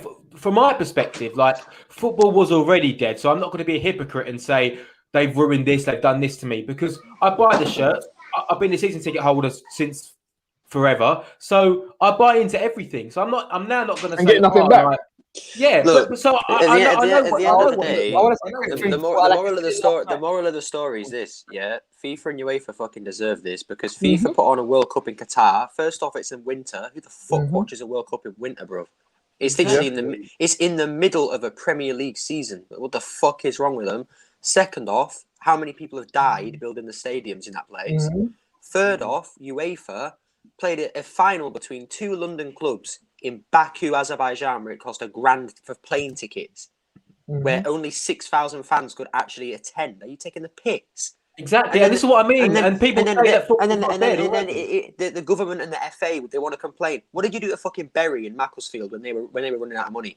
You were the idiots who cleared their owner to take over that club, who run them into the ground. Bury had 120 years of history in their club, and you decided to relegate them to fucking amateur football because you couldn't be asked to basically just put a few £1 million in them to save them. Like fuck all of them. And that's what I'm saying. Fans, don't be fooled by all this ranting by Gary Neville and all these fools. They're in it for themselves. They're worried about their pockets. They're worried about their job safety. Exactly. So don't make them fool you and think. I'm just worried about my 24 years I've spent fucking wasting my fucking emotions and shit about getting that back. I ain't getting that back though, am I? Yeah, of course you will. This is what I don't get about football fans. They've lost all this passion. If we win the Super League, we might say you got passion. You ain't got no fucking passion no more, we're blood. customers. Football fans ain't got no fucking passion. And I'm customers. saying it out loud. Football fans ain't got no passion no more, blood. We're customers. I don't think I actually feel something about this, innit? I'm the one that actually feels like heartbroken about this. Do you not realise? But you know what they've done to us? It's like being with a girl for 20 years and her to find out she's been cheating on you every single day. Cam, the same thing was said when the Premier League was being reformed. The same thing was said. I'm sure there was a guy out there called John that felt exactly the same, just like you. But that's different. This what I hate about people saying about the Premier League. That went from a Division 1 to a Premier League, but the same concept remained. This is a complete different concept. But the same concept remained. But how many teams was forced?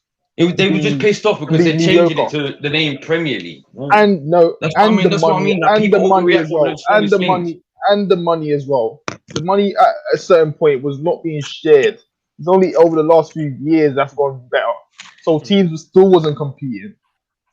As I said, I don't think fans should get overreact just as yet, because for this to go ahead, both sides will have to find the middle ground. So don't listen to what's already being put out there saying teams won't be relegated and things like that. I think there will be a compromise for this to go ahead. Also, just want to go on this. Like I said last night on the other stream, I'll say again. Listen, there's no doubt about it. The Crunkies have won, the Glazers have won, FSG have won. They've won this battle, or even this war. There's no more doubt about it. We're not going to get the Crunkies out. Because this was their goal from day one coming into football. This is the goal. Make this a profitable. They don't have to invest one penny. And guess what? They've done it, and they've won it. They've won. There's nothing we can do anymore. And the other thing is, you say football's dead now. Football's been dead. Football was always going to be dead for Arsenal or the Crunkies anyway. So look, might as well should have stopped watching Arsenal from how many years ago. We've got to take positives from this in a sense, because obviously, if you aren't going to support it, whatever else, then I mean, obviously, don't take positives from it, But for the fans that are still going to watch it, not saying there are any more fans, by the way. If you don't want to watch it, then what's so funny? Yeah, I've actually spoke to all these. 1 minute. Yeah, I've actually spoke to bare, and I mean, when I say bare, and I mean today, innit? Yeah, bare older Arsenal fans. Yeah. Like older. Bruv, go and speak to them and then realize what you're saying, fam. Because they are the most pissed off out of everyone. We're talking fans that have been supporting a club for 40, 50, 60 years, blood. Yeah, but Cam, listen, man, I was at my dad's. They none of them. If there was any of them, if any of them were but- on this live right now, yeah, I'm telling you right now, I'm guaranteeing it right now because I've spoke to them myself, innit? Yeah, they will shut everyone down on the stream. Because they're speaking for It doesn't themselves, matter bro. what team they can't say support. that. They're the They're ones that are speaking for most pissed off at it. They're speaking for themselves, listen, bro. Cam, just because you're upset, you can't expect or demand everyone to have the same emotion as you. It's not And for about that- demanding or expecting, bruv. At the end of the day, last night, Twitter went into a fucking outroar. 24 Yeah. hours, everyone hypocrites themselves, fam. It's just like this racism shit, fam. People go on an outroar No, when it's stop racist. that. Stop that. No, it's You can't true, compare- fam. You can't compare that to But racism. people piss me off, You can't yeah, compare because that to racism. it's like people. But why is it, yeah? Why? I'm gonna say real shit here. Why is it everyone went on an outroar last night in UEFA, Premier League, all of that? Everyone last night when the Super League came out. Oh, but when a player gets racially abused, it takes them a whole fucking month, blood. And that's UEFA for you. The whole thing is that's fucking UEFA frauded for now. you. The whole You gotta football blame is UEFA. gone, fam.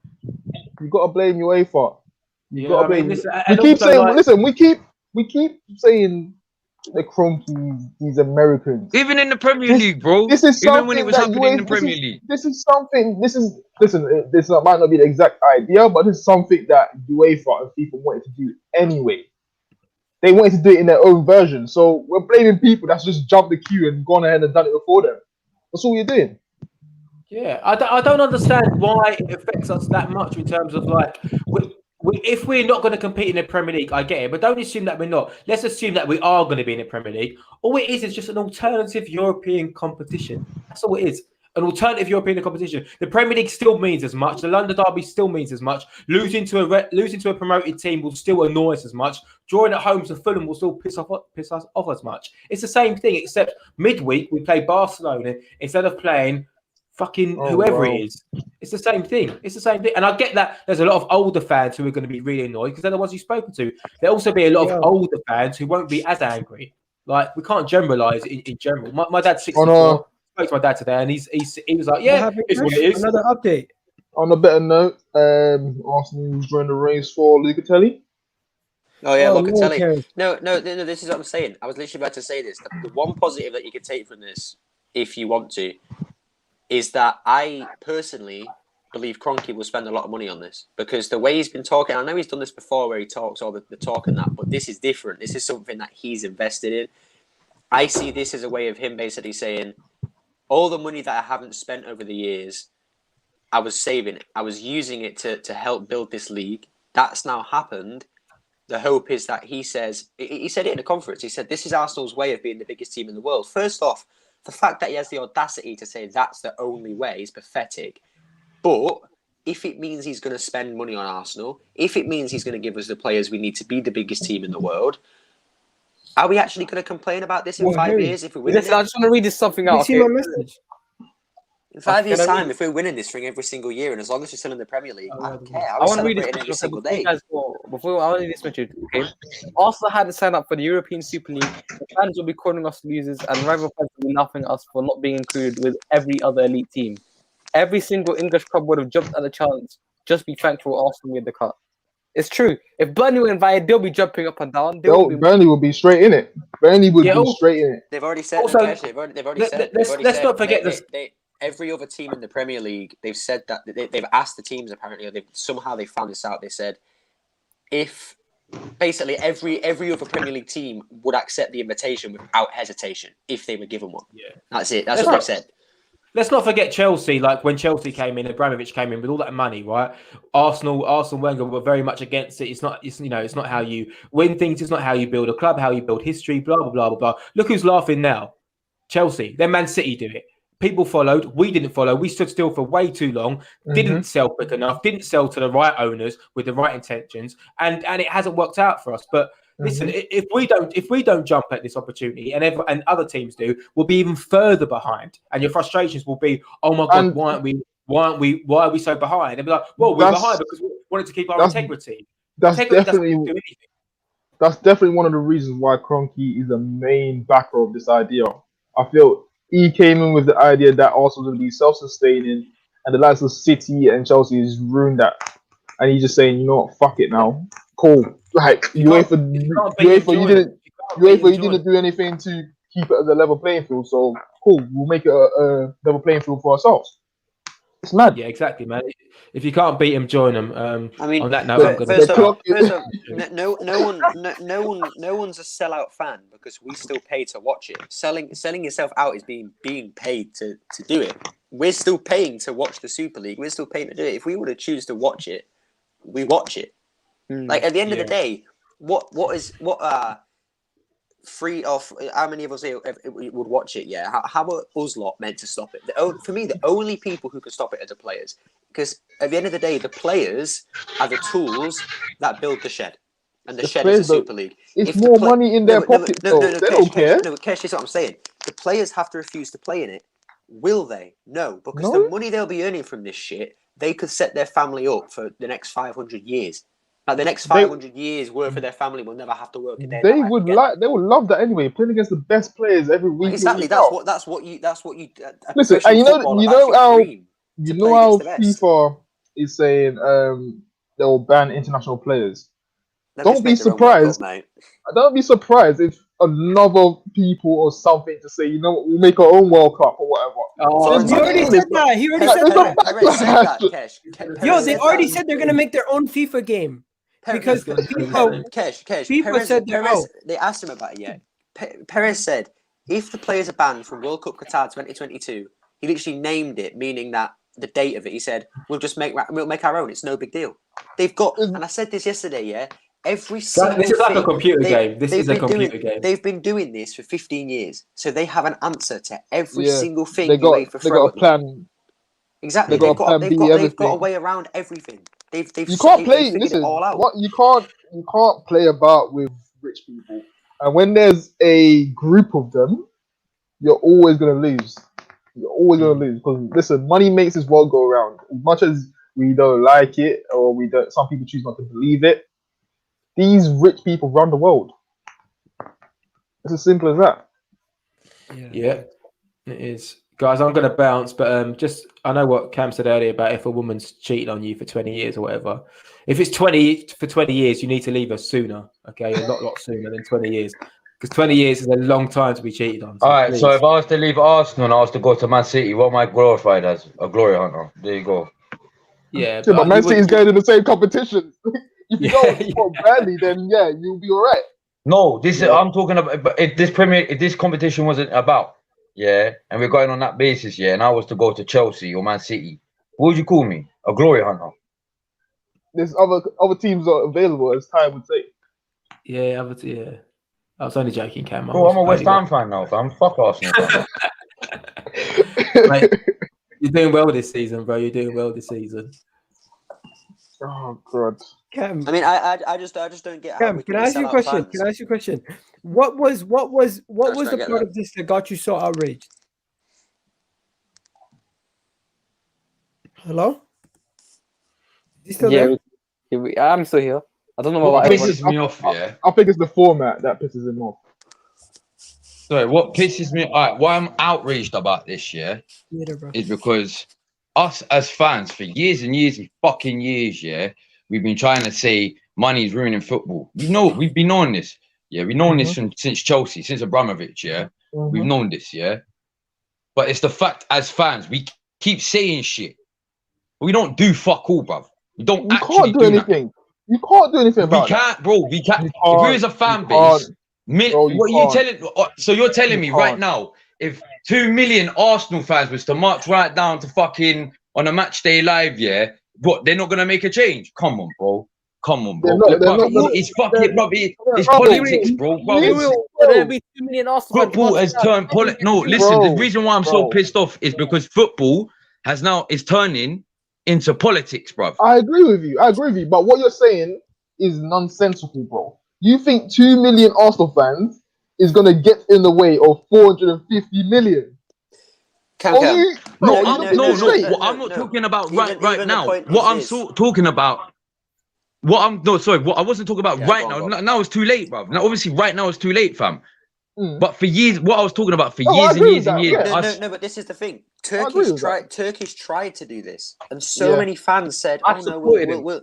I know, I did, but so many fans said, "Oh, we'll wait for Conte Yep. to see if he spends money." You don't wait. Yep. You don't wait. You don't wait. What you're doing is you're swimming with the sharks, and you're waiting for them to bite you in the ass, and that's exactly what UEFA have done by giving these lot the ownership of the clubs. When Turkish and troops tried to get that protest up, people disagreed with it, and now they're crying for it again. But even so, that would have changed anything anyway. That wouldn't change anything. You think the Kroenke not being at Arsenal would have changed? This is something that was in the motion before Kroenke was even Arsenal owner, bro. This has been talking about from like 19 whatever, when it was Everton, Liverpool, Arsenal, and Tottenham that came up with it. This ain't nothing new. This has been talking about for years and years and years, bro. From when the likes of Everton was involved in it at that time, you know this has been for years. So Kroenke not being Arsenal owner still ain't gonna stop the Liverpool owner wanting to be in it, the Man United owner wanting to be in it, Chelsea, Real Madrid, Perez himself is back in it. So this is something that still would have happened. The reason why we're in this mess, They're saying that they expect Madrid, City, and Chelsea to be booted out of the Champions League by Friday. They don't care about that. I know they don't care, but yeah, I just see it as another empty threat. Like, why are you waiting until Friday? Do it now. Yeah, fucking do it now. This UEFA are muppets, bro. They're mugs, absolute mugs. And the reason why we're in this mess is because we've let money come into the game. That's why we're in this mess. Once money comes in the game, you've got no control. These bigger heads, these rich folks, it's in their hands now. They're absolutely taking the piss, as you guys are saying. It's in their hands. I'm not. I've always the final. You know whoever the final is going to be in the Super Club. There's going to be a half an hour to 45-minute break with a halftime show. There'll be loads of with man like Stormzy and Lethal Bizzle coming out for a halftime show. You know what I'm saying, fam? Yeah, no, I agree. And Cam, this is what I said. I'm not accepting of it because I know it will turn into not a full American sport, but there'll be aspects of it. The advertising will be. You know what the problem is? Yeah, if this all falls through, do you know how the consequences for our clubs are? The franchising can't happen because you know the maddest Yo, thing. what's going on? You know the maddest thing, don't you, Kesh? Especially if they open up the franchising where if you can move a club to a different area of the world, they're going to move one of the London clubs and one of the Manchester. You know you're clubs. on stream. Arsenal, what's going on? Bro.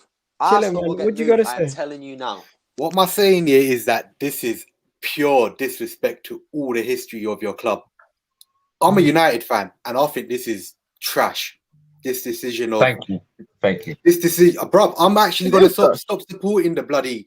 I'm going to stop supporting United. You're not, bro. You're not. I am, bro. I spent ages, like 27 years of my life, supporting this club, and they decided to turn around and literally disrespect what Matt Busby literally done for the club. I get it. But if it's taking this long to stop supporting these clubs, when I, for one, have seen things like this coming before. I've seen it coming. Wenger's spoken about it for many years. Bro, I know. Wenger, 2009, he spoke about it. All of this has been in the pans since 2009, but still, for it to actually happen, that's the thing. Can I ask a quick question? You say you're not going to support United, and I agree with that. Like, if you don't want to, again, I'm not. If someone decides to stop supporting their team, anyone who calls them a lesser fan or anything, then no, you're wrong. Because if they choose to not support their team because of I won't call them a lesser fan. I'm just saying it's wrong for you lot to actually. Who are you? Are you going to support someone else? I'm just going to enjoy football. That's it. If it comes to that, because I see, I'm not blaming. Or even go over to cricket. I see a lot of Man United fans saying they'll support Salford. Quick story about Salford City: they bought their way to League Two, so they're the exact same as all these other teams. So this is what I'm saying. The Man United fans that want to support Salford haven't read, and this is what I'm saying. this has been around for years. It's going on right now in these little leagues and all the fans are saying, oh, it's ruining grassroots football. Grassroots football's been ruined by teams like Salford because these big money owners like Gary Neville and all these lot are coming in and buying their way to the top leagues. So it's been happening for years, and fans aren't even realising that yet, that their grassroots teams, their local teams, have been ruined by people like Neville buying their way to League Two. It's with Salford. It's the exact same thing. You're also okay, Mr. Architecture. Okay, if Man Not Barnet FC though. Not Barnet FC. Barnet. Okay, if Man United continue to be in that, okay, make record profit after record profit, win everything, attract the best players in the world, and obviously, would you support Man United and would you let your children support Man United? So even the next 15 years is over. 50 years, 60 years, 100 years. No, you won't be telling your kids about Man United. Don't support this. We'll just be telling them be neutral. No, I'll tell them about United, and then I'll tell my kids about United up until this point, and then I'll be like, yeah, this is when I fell out of love. I fell out of love, and then it's just it's sad. It's a sad reality, really. That's what I've got to say.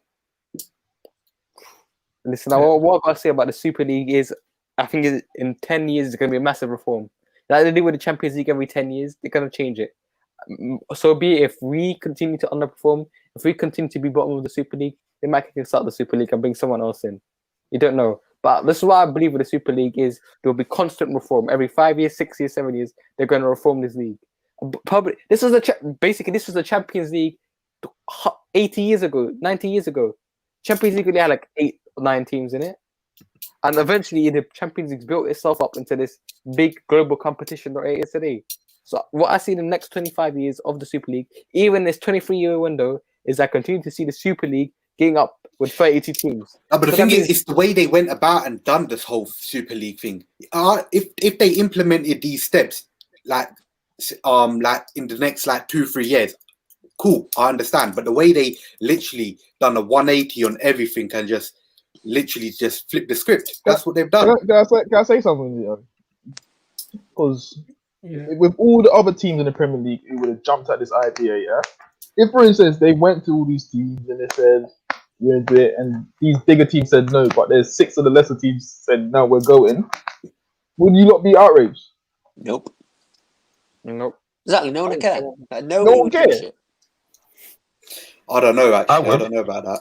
I think I'd be in the outrage as well. I'd be pissed, fam. I'd be like, what's this going on? See, the club will destroy us as a club even more. But those club fans wouldn't care the same way you're care right now. Guaranteed it. Guaranteed it. What they're gonna say, these bigger teams have all the money, they win everything. Every season we struggle. This is our shot. This is a shot to go and be big time ballers. And then what that would do, that would change the hands. Now I'm just saying hypothetically, that would change the hands, and then you see these smaller teams now bigger than these big boys. Then we will be the fans who are outraged saying, "Oh, our teams are not challenging anymore because these so-called new teams who are big boys are repressing us now." It's a weird. Listen, I get it, and as I said, I feel they need to tweak the system or whatever they're trying to do, and teams should be able to get into this, whether it's over a certain period or whatever, but there should be a way. And this could be the perfect thing, the best thing to ever happen to football, if they do it right. But as I said, don't just go off what's already been said. As a hypothetical, it sounds brilliant, bro. Honestly. Don't go off what they're saying right now, because it's all. There has to be a compromise. There has to be a middle ground. There has to be a middle ground, because it will get boring if it's the way that they're presenting it to be. It will get boring over the next 3 to 4 years, where it's just the same teams over and over, or it's one team that's winning it every 2 years or something. Like, it will get boring. What happens to the youth? What happened to the youth academy and youth kids? They're doing a youth one. They're doing a youth one as well. Apparently, are they? The youth and can the I women ask you one. a question, Kesh? Mm-hmm. Hey, let me ask you a question, Kesh. I beg you, yeah. Mm-hmm. What would you do if football started to go the transfer way, where how they do trades instead of how we do it now? I don't really know too much about the trade, so I can't really comment on that. I don't watch No, basketball. that's where I don't want it. If it's going to turn super American, where they're going to add a draft, You already have trades. What are you talking about? United Express, that's where it's going towards, bro. No, You already have trades. The thing is, I don't think it would go that way, though. No. It will go towards that, but that's where for example, when the Premier League buckles, which they will, because they can't survive without the big six, that's a fact. When they buckle, Abdullah is here. The Premier League will have to put restrictions on how many players you can buy, how much money you can spend. Otherwise, the Premier League will be shit. So what the Premier League then need to do is say, look, you in the Super League can advertise all you want, but in terms of these teams doing trades and doing drafts, we're not letting them. And if they do that, then the Premier League has to pull out again. Listen, it's not feasible to actually have a draft unless the full league is completely no relegation. They won't do a draft. They won't do a draft. But when it comes to trades, they already do trades. I don't know what you guys are talking about, Cam. Like, when it comes to trades, they already do that. As in, the way they do it, not trades as in player for player. I mean, as in, like the way the Americans do it with the basketball and the NFL and all that, because it will get to that. Like, people are trying to say, They already do that. Look at Zlatan. What you don't understand is there's 12 teams. There's going to be 15 teams, yeah? There's going to be 15 teams. So this is going to be a 20 league thing, yeah? 20 teams in general, 5 off merit, 15 off being founders or whatever you want to say, yeah? None of them can get relegated. And you're telling me we're not going to go that way? Come on, man. Really think about it, blood. Really actually think about it, fam. We're literally separating ourselves from a Premier League to go into this reformed other Europa Super League, whatever it is, yeah, we're gonna get to a point where transfer market won't be called transfer market no more. It won't be transfers. It will be this, and second seeded Arsenal. It's bullshit, brother, and it will get to that. Give it 5 to 10 years, it will get to that. But and then you'll understand why I'm so angry about this, why I'm so pissed about this whole thing. It will get to that. I'm telling you, the way Americans have already come in, yeah, and got what they needed to get. It's not just Americans. It's an American banker. It's an American banker who's investing in this. Bro, it's not just Americans. It's an American banker who's investing all of this. It's not just Americans, bro. This was meant to be happening for how many years ago, bro? It's not just Americans. But who's funding it right now?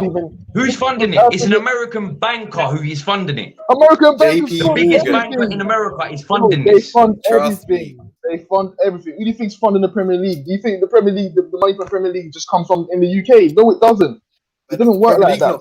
I'm not saying that, bro. I'm not saying it like that. But the money comes from, revenue. It comes from shirt. It comes from what the fucking they sell in shops and shit. It comes from all different aspects. This Super League scraps all that. All these other teams ain't gonna be getting money. Look. All these other teams are gonna go in administration. You know the pictures, Igal, of the people protesting outside the Emirates? They've now done some We Want Kroenke Out chants. There's about 10 people there. Wow. This is what I'm saying. What's the point of doing They never told us. If they would have been communicating with all the fans, we would have probably gone. No, but you have 20 people sat outside the Emirates chanting We Want Kroenke Out. First off, there's 2 things wrong with that. First off, there's not enough people there and they haven't even coordinated it. Second off, you're doing it in the wrong place. The only people inside the Emirates today will be the caretakers. Cleaners. You go outside of Highbury, where their offices are based. You either break in, which you shouldn't do anyway, or you just stand outside and you shout. You create noise. You basically stop them from working. Noise is not going to stop. The fans have ways of doing things. You know, we have ways of doing things, but. This is what I'm saying, and this is why this is why football fans will never get rid of this. We need to unite. Chelsea are going to protest at Stamford Bridge tomorrow. That will do nothing because there's no one there. You're going to the wrong place. Even if someone was there, this is a bigger cause. That's what you're not understanding. Like, we're talking about millions of pounds. You think billions, us it's as fans, it's billions. exactly billions. Yeah, you think us as fans, even if we go there with 300 million outside the Emirates or London Colney, that's not stopping this. Look, you talk about a rich man's pocket, fam. You think me as a rich man and I've got something and my head's nailed onto it, anyone's gonna change my mind? This is in the motion. This is happening, whether or not you like it. No fan is going to stop it. The only way this would not have came about is if fans. Look, huge news. news. What did people expect? Huge news. The youth grassroots football in the coming years will also have a European Super League. So they're going to make under 23s, under 18s, and females. In addition to offering UEFA an opportunity to coexist. Look, what did people expect? As soon as the pandemic hit, this is all exploiting working class people. This is what I've said for the past year. Working class people do not matter. I'm giving it 10 years max before and everyone else. We don't matter. We are working class people. We are looked at as peasants. Consumers. Yo. Hear me out. They're offering more to grassroots women's football and youth in general than UEFA is currently offering. In that grand scheme of things, this has been the best part of it. As bad as everything is, this is the best part of this whole thing that they've shown so far. They're willing to offer 10 billion. They're willing to offer 10 billion euros to every single club not involved in the Super League. That's not obviously for each team. That's between them. But the thing is, the maddest thing is, you might think, oh well, yeah, but what about that? UEFA offer 4 million. They're giving them 6 million euros more than what UEFA are giving them. These grassroots teams need money. The first thing they will do is wake up tomorrow morning, say, right, well, we've got an offer here of 10 billion from the Super League or 4 billion from UEFA. Super League. They won't give a shit what the Super League is. They won't care about any of that. It'll be how much money can we get from it. They'll side with the Super League because the Super League has more money in it. That's what it's about. It's all about the money. No one cares about anything else in football anymore because the fans, because the people like David Dean, when they opened up the Premier League, they allowed this to happen. They allowed the people to walk in with money and make it a money sport, not a working man sport. That's what it is now. 1 second. There's a couple of Manchester United fans here. Matt, you're a United fan. Abdullah, you're an Arsenal fan. City fan. So, like, how does it feel from your perspectives, guys? Because Manchester. I already feel that players are dickheads anyway. Our board are sellouts. The Sheikh doesn't need money, and Roman's a sellout. They don't want to join it. However, it's like if you can't beat them, join them. That's pathetic. They're just as bad as the people who are already established this ring. This FFP was designed to keep the elite, the Man Uniteds, the Liverpools, and all of that. But the thing is, I don't understand it. This pandemic has demonstrated that working class people don't matter, and I'm not surprised. The poor will suffer more, and the rich will get richer. And unless action gets taken, doing protests doesn't change. I think actions speak louder than words. Nothing's going to change. To be honest. Well, the rich will get richer, and we will just suffer and more. I think this is the football's going to die out. Unfortunately, the fans are suffering. And I told you, 5 to 10 years' time, football is going to implode in itself, and all this conversation would have been for nothing. What do you think? Indiana, you're a United fan. Matt, you're a United fan, and we got my guy up here also. Brother, what's your name, by the way? Mr. What? Mr. Architecture. Mr. Architecture. You call me Bash. Just call me Bash. How do you guys feel finding out? Not only are you guys part of this, but your owner is one of the co-chairs, one of the 3 co-chairs. Is anyone actually surprised? No. Is anyone really surprised by this at all? No. Listen, he was. This is something that the Glazers have wanted to do before they bought a club. I'm sure of it. There was reports when Fergie was in charge. This is just a complete shit show. So they, in terms of revamping the Champions League, I'm all for it. Yes, turn that into a league. I think that's great. When it comes to picking so-called elite clubs. I'll be honest, I don't understand why Arsenal are in there. I don't understand why Spurs are in there. I question why Manchester United would be in there over the last 8 years or so. It's all about money. This will be the commercial league. That's what it is. It's the commercial league.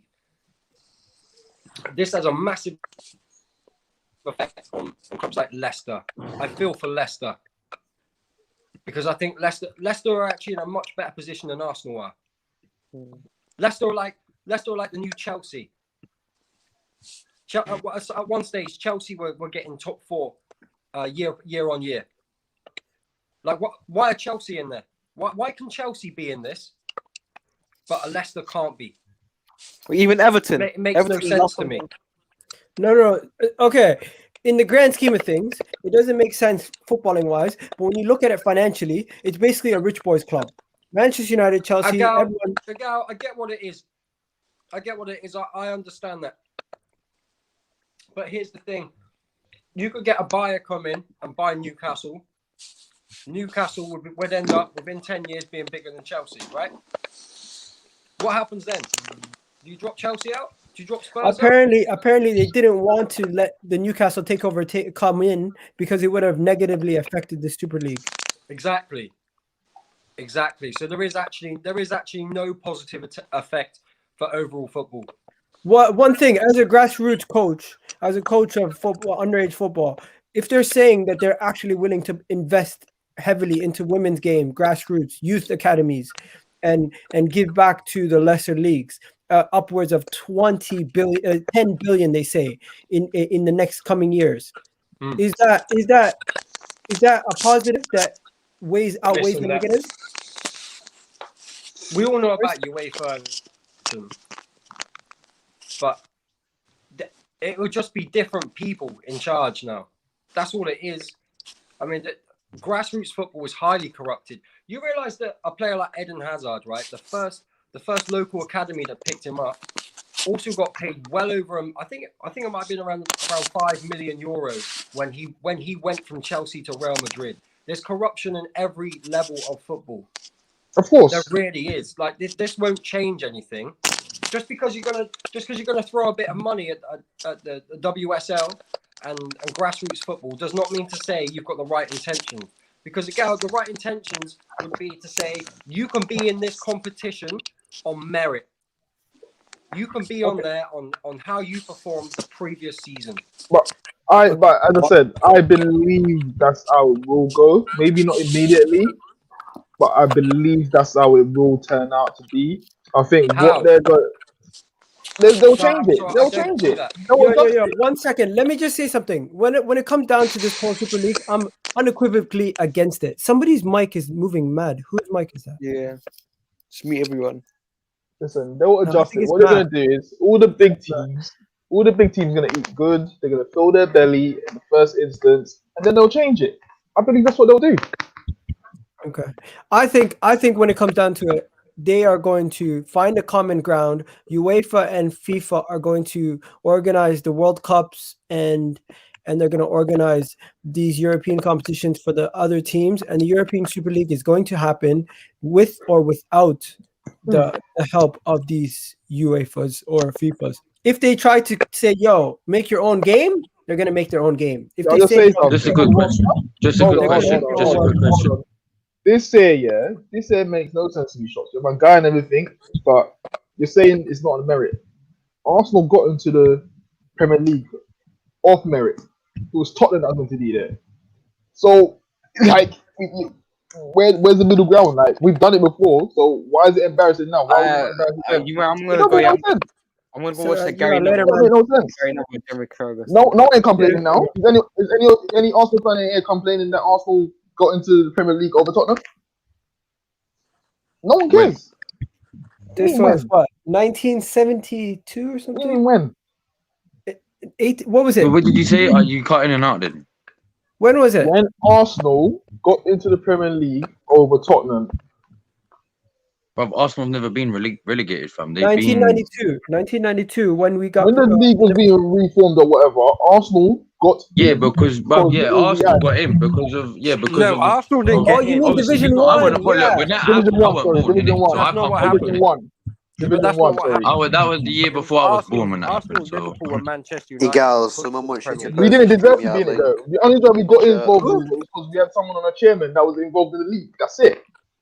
That's the only Yeah, reason. that's true. No, that is true. That is true, but it's different, Kesh, because that to take a relegation and promotion out, right? To take a target out for these smaller clubs, a level they can reach, is ridiculous and it's disgusting. No, I get that. I'm talking That's the about. problem. That's the where it comment. differs I'm from the talking about Premier the comment League. that was made, isn't it? That is embarrassing. That No, but we're Indiana, involved. this is the point that I made earlier. It's taken this long for fans and for the media to realize this. This has been going on for 15, 20, 30, 40 years. We as fans, and I'm not blaming the fans, but we as fans let them take over. The government, Boris Johnson fighting against it, that's all good and great, but your government let them take over in the first place. It's the same FA that let these owners take 100% ownership. Look at the Bundesliga. Half of their teams, I think even all of them, 51% fan-owned. How many German teams are in the Super League? Zero, because they let the fans stay in control. And Zero for the meanwhile. Our FA haven't let us do that. This is why I prefer This is why whenever we talk about Bundesliga football, I always protect it, and I love Bundesliga because it's a fan league. It's a league for fans. I'm a fan of football. I like watching that league because it's a league where fans can enjoy football. The Premier League is a league where you pay to have the right to watch a game at a time that might not even be good for you. The Premier League, the Sky Sports dictate what time the games are on to fit around their schedule when you're paying 15 quid a fucking month to watch it. What else is to be said? One second. Yo, Mr. Architect and Matt, I'm gonna freshen up the panel. You guys got anything to say before you go? Thank you for letting me on, bro. No problem, man. Whenever you see the link in the chat, you can just jump on. Yeah, take care, bro. Later, Matt. Okay, so yeah, we got Kirsten here, and there's a gentleman in the background, but I think you're a little bit too young, mate. Unfortunately, I can't have you on. I'm sorry. But Shane, Kirsten, what are you saying? I'm good, man. How are you guys? How's everyone? I'm kicking it, man. This thing, what do you think about it, man? How did you feel like it affects your love for football? It's a bit weird because I know, as everyone's speaking about Division 1 to Premier League, it's not something I would have experienced, you know. So I'm not a fan of it. I won't lie, I'm not a fan of it. I'm not sure whether that's because I want everything to stay the same as how it's always been, or I'm not really sure. But when I look at it, I just see. Have you seen how much the Glazers shares have gone up since this has happened? They've all done it. Juventus I just think it's a money thing for me. If it wasn't a money thing, why haven't Ajax been invited to this Super League? Ajax are a big club, aren't they? If it was, apparently they only wanted to invite the inaugural teams. No, what I'm saying is they're inviting big clubs. Arsenal aren't brilliant right now, but we know the size of Arsenal. We know how big a club they are. Ajax are definitely a bigger club than Tottenham. Definitely. That's your boy. The gal, do you realize what was said, right? From the Bundesliga, from PSG, is they will not be joining within the next couple of weeks. Yeah. If you think for a second that PSG and Bayern Munich won't be joining this Super League, God. you got problems. They're they will. it, bro. 100% they will be joining. Shane, what's going on, Shane? Yep. Mentioned about the fans, Yo, right? You got a young face, man. I thought you were a kid. Gunnar Express, you mentioned about the fans, and it's a fan-built league. You watch how happy those fans are when your cup final is Aston Villa. No, that's what I'm saying. I agree, Indiana. Eventually they will flip. No, I know, 100%. You watch. You know PSG, Everyone will be part of it. This whole thing with PSG, everybody praising PSG. I ain't praising no one other than Bayern Munich and the German teams right now. Listen, boys, obviously, PSG are going to have to keep it moving, innit? Have a good one, mate. The last thing I'm going to say, though, innit? The last thing I'm going to say, fuck football. Football died yesterday. Just know that, innit? Football died. Safe, boys. Yeah, big up, Cam. But yeah, PSG for me, the only reason why they haven't accepted yet is there's two reasons. They can win a Champions League this season, which from what they're saying is on Friday, PSG will be Champions League winners.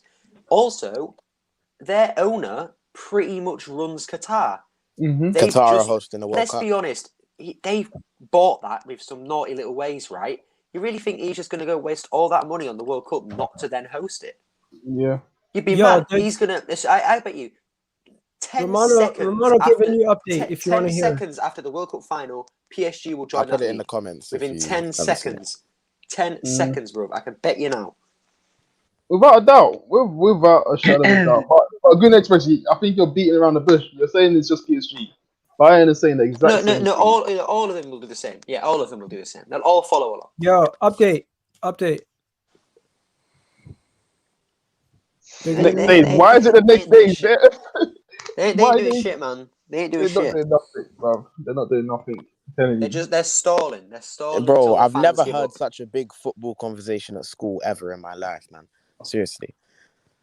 Yeah, it's not decided. Why does it take the next few days to do this? If you're really gonna do it, you would have done it to make a statement. You're not gonna do it. Well, you think? What are you saying? Let's get Shane involved. Shane, man. Shane, what's up, man? Hello. Hello. How are you, Shane? Hello. Okay. Not happy of the European Football League. Okay, and who do you support, Shane? Arsenal. And how long have you been supporting Arsenal, Shane? More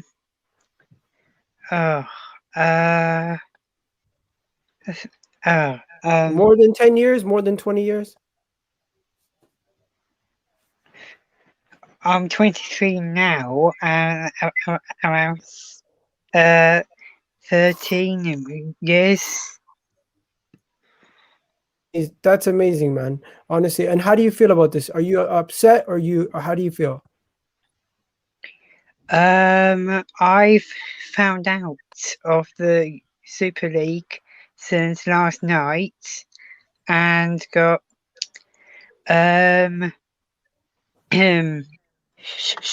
shocked. Honestly, man, I think we all felt the same way, man. But yeah, Shane, honestly, thank you for coming on and thank you for sharing your feelings, man. Appreciate it. Thank you. Bye. Bye, Shane. Man, bye. That was so nice. That was so nice, man. Now you got a hard role to follow, Kristen. What are you saying? What, me? No, there's another Kristen. Oh, what's up? How's it going, man? No, what's up? So of course, dang. So because I'm American, right? So of course it's different out there in England, but when I heard that news, man, when it comes to the European Super League, man, I can understand why a lot of people are just upset because it hurts a lot of the smaller clubs because a lot of the money from the top end trickles down to the bottom of the Premier, pyramid. And of course, here in America, we don't have the regulation or promotion regulation or ladder that you guys have in Europe. So it's just insane that I saw that. It makes a lot of people just not wanting to follow soccer anymore or football. Yo, bro, one thing I want to say, yeah, I'm not trying to be disrespectful to the fact that you're American, but this is just the B-Tech MLS right now, bro. Like, to be quite brutally honest. No, it's not even comparable. It's like a B-Tech MLS. It's not even comparable. comparable. Oh, no. Yeah, facts, yeah.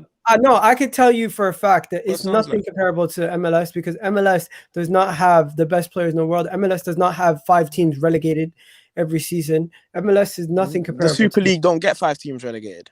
It does. No, facts. And that's why I don't even follow 5 MLS teams relegated. Because... 5 teams. 5 teams are subsequently added and removed every season. There's 5 even for me,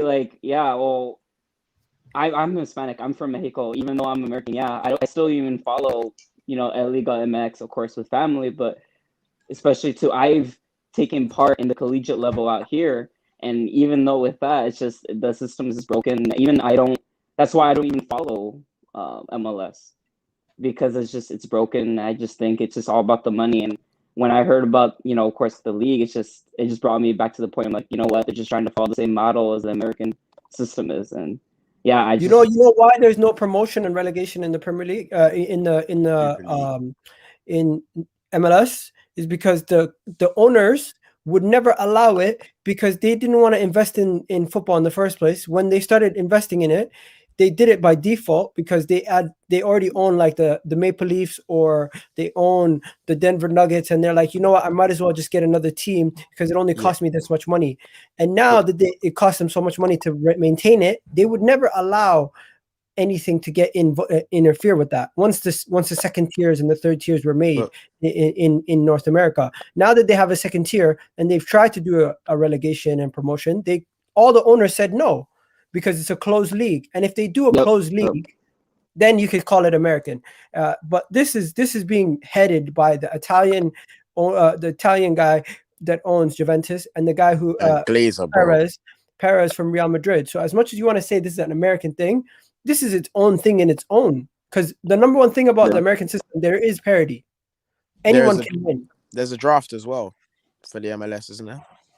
Well, what are they going to do here? Are they going to make it so no one can buy Mbappe and no one can buy Haaland? The only way you can buy them is if they go in the draft, and everyone has to bid the same amount of money. Yeah. I don't want to see that again. Or imagine instead of a draft, they have an auction. Everyone goes to the auction to buy their players. The only it's American not a transfer window; it's an auction window. Yeah, the only American concept I want to see in football is an all-star game. Other than that, I don't want to see none of it. You'll probably see it. The moment I want to see an all-star game, North versus South in the Premier League. I want to see that. You know, you're gonna see. What do you call it? The big Spanish teams go with the Italians, and you're gonna see the Premier League go with like France or something, and it's gonna go mad. Yep. I agree. It's just a disgrace, and no problem having you on, Sean. Yeah, yo, man, guys. Honestly, this is it for football. I'm gonna do another stream at 11 probably, and then Indiana, you're doing a show tonight too, right? Yeah, I'll probably do extra time tonight, man. Yeah. So 11, what time are you starting your extra time? Probably do it like 11:30ish. Make sure you guys get down to first next time, man. Make sure you guys get down, man. We'll work it out, Gal. I'll stream at a completely different time to you. We'll work it out, man. What I'm gonna do is I'm gonna go from 11 to 12. You can do 12 to after if you want. Okay, yeah, cool. That's all right. Yeah, we'll do that. And then we'll do a crossover because tonight this is done. This is madness. But yeah, there's gonna be an update at 11 o'clock, and I'm gonna be doing a video at 11 o'clock. So stay tuned. Gunner Express, Cash. If you guys want to come on at 11, let me know. And then yeah, guys, big up to everybody watching. We've gotten over 1,000 people watching this stream, I think, and it's been an absolute madness. Everyone watching, appreciate you guys. Big up to Sean who came on. Big up to everyone who's come on. I forgot everyone's names, but Matt, Indiana, everyone, Harry, Samuel, all you guys, appreciate it. And Shocks and you guys who couldn't come on later at 11. But yeah, we're off this, and have a good one, people.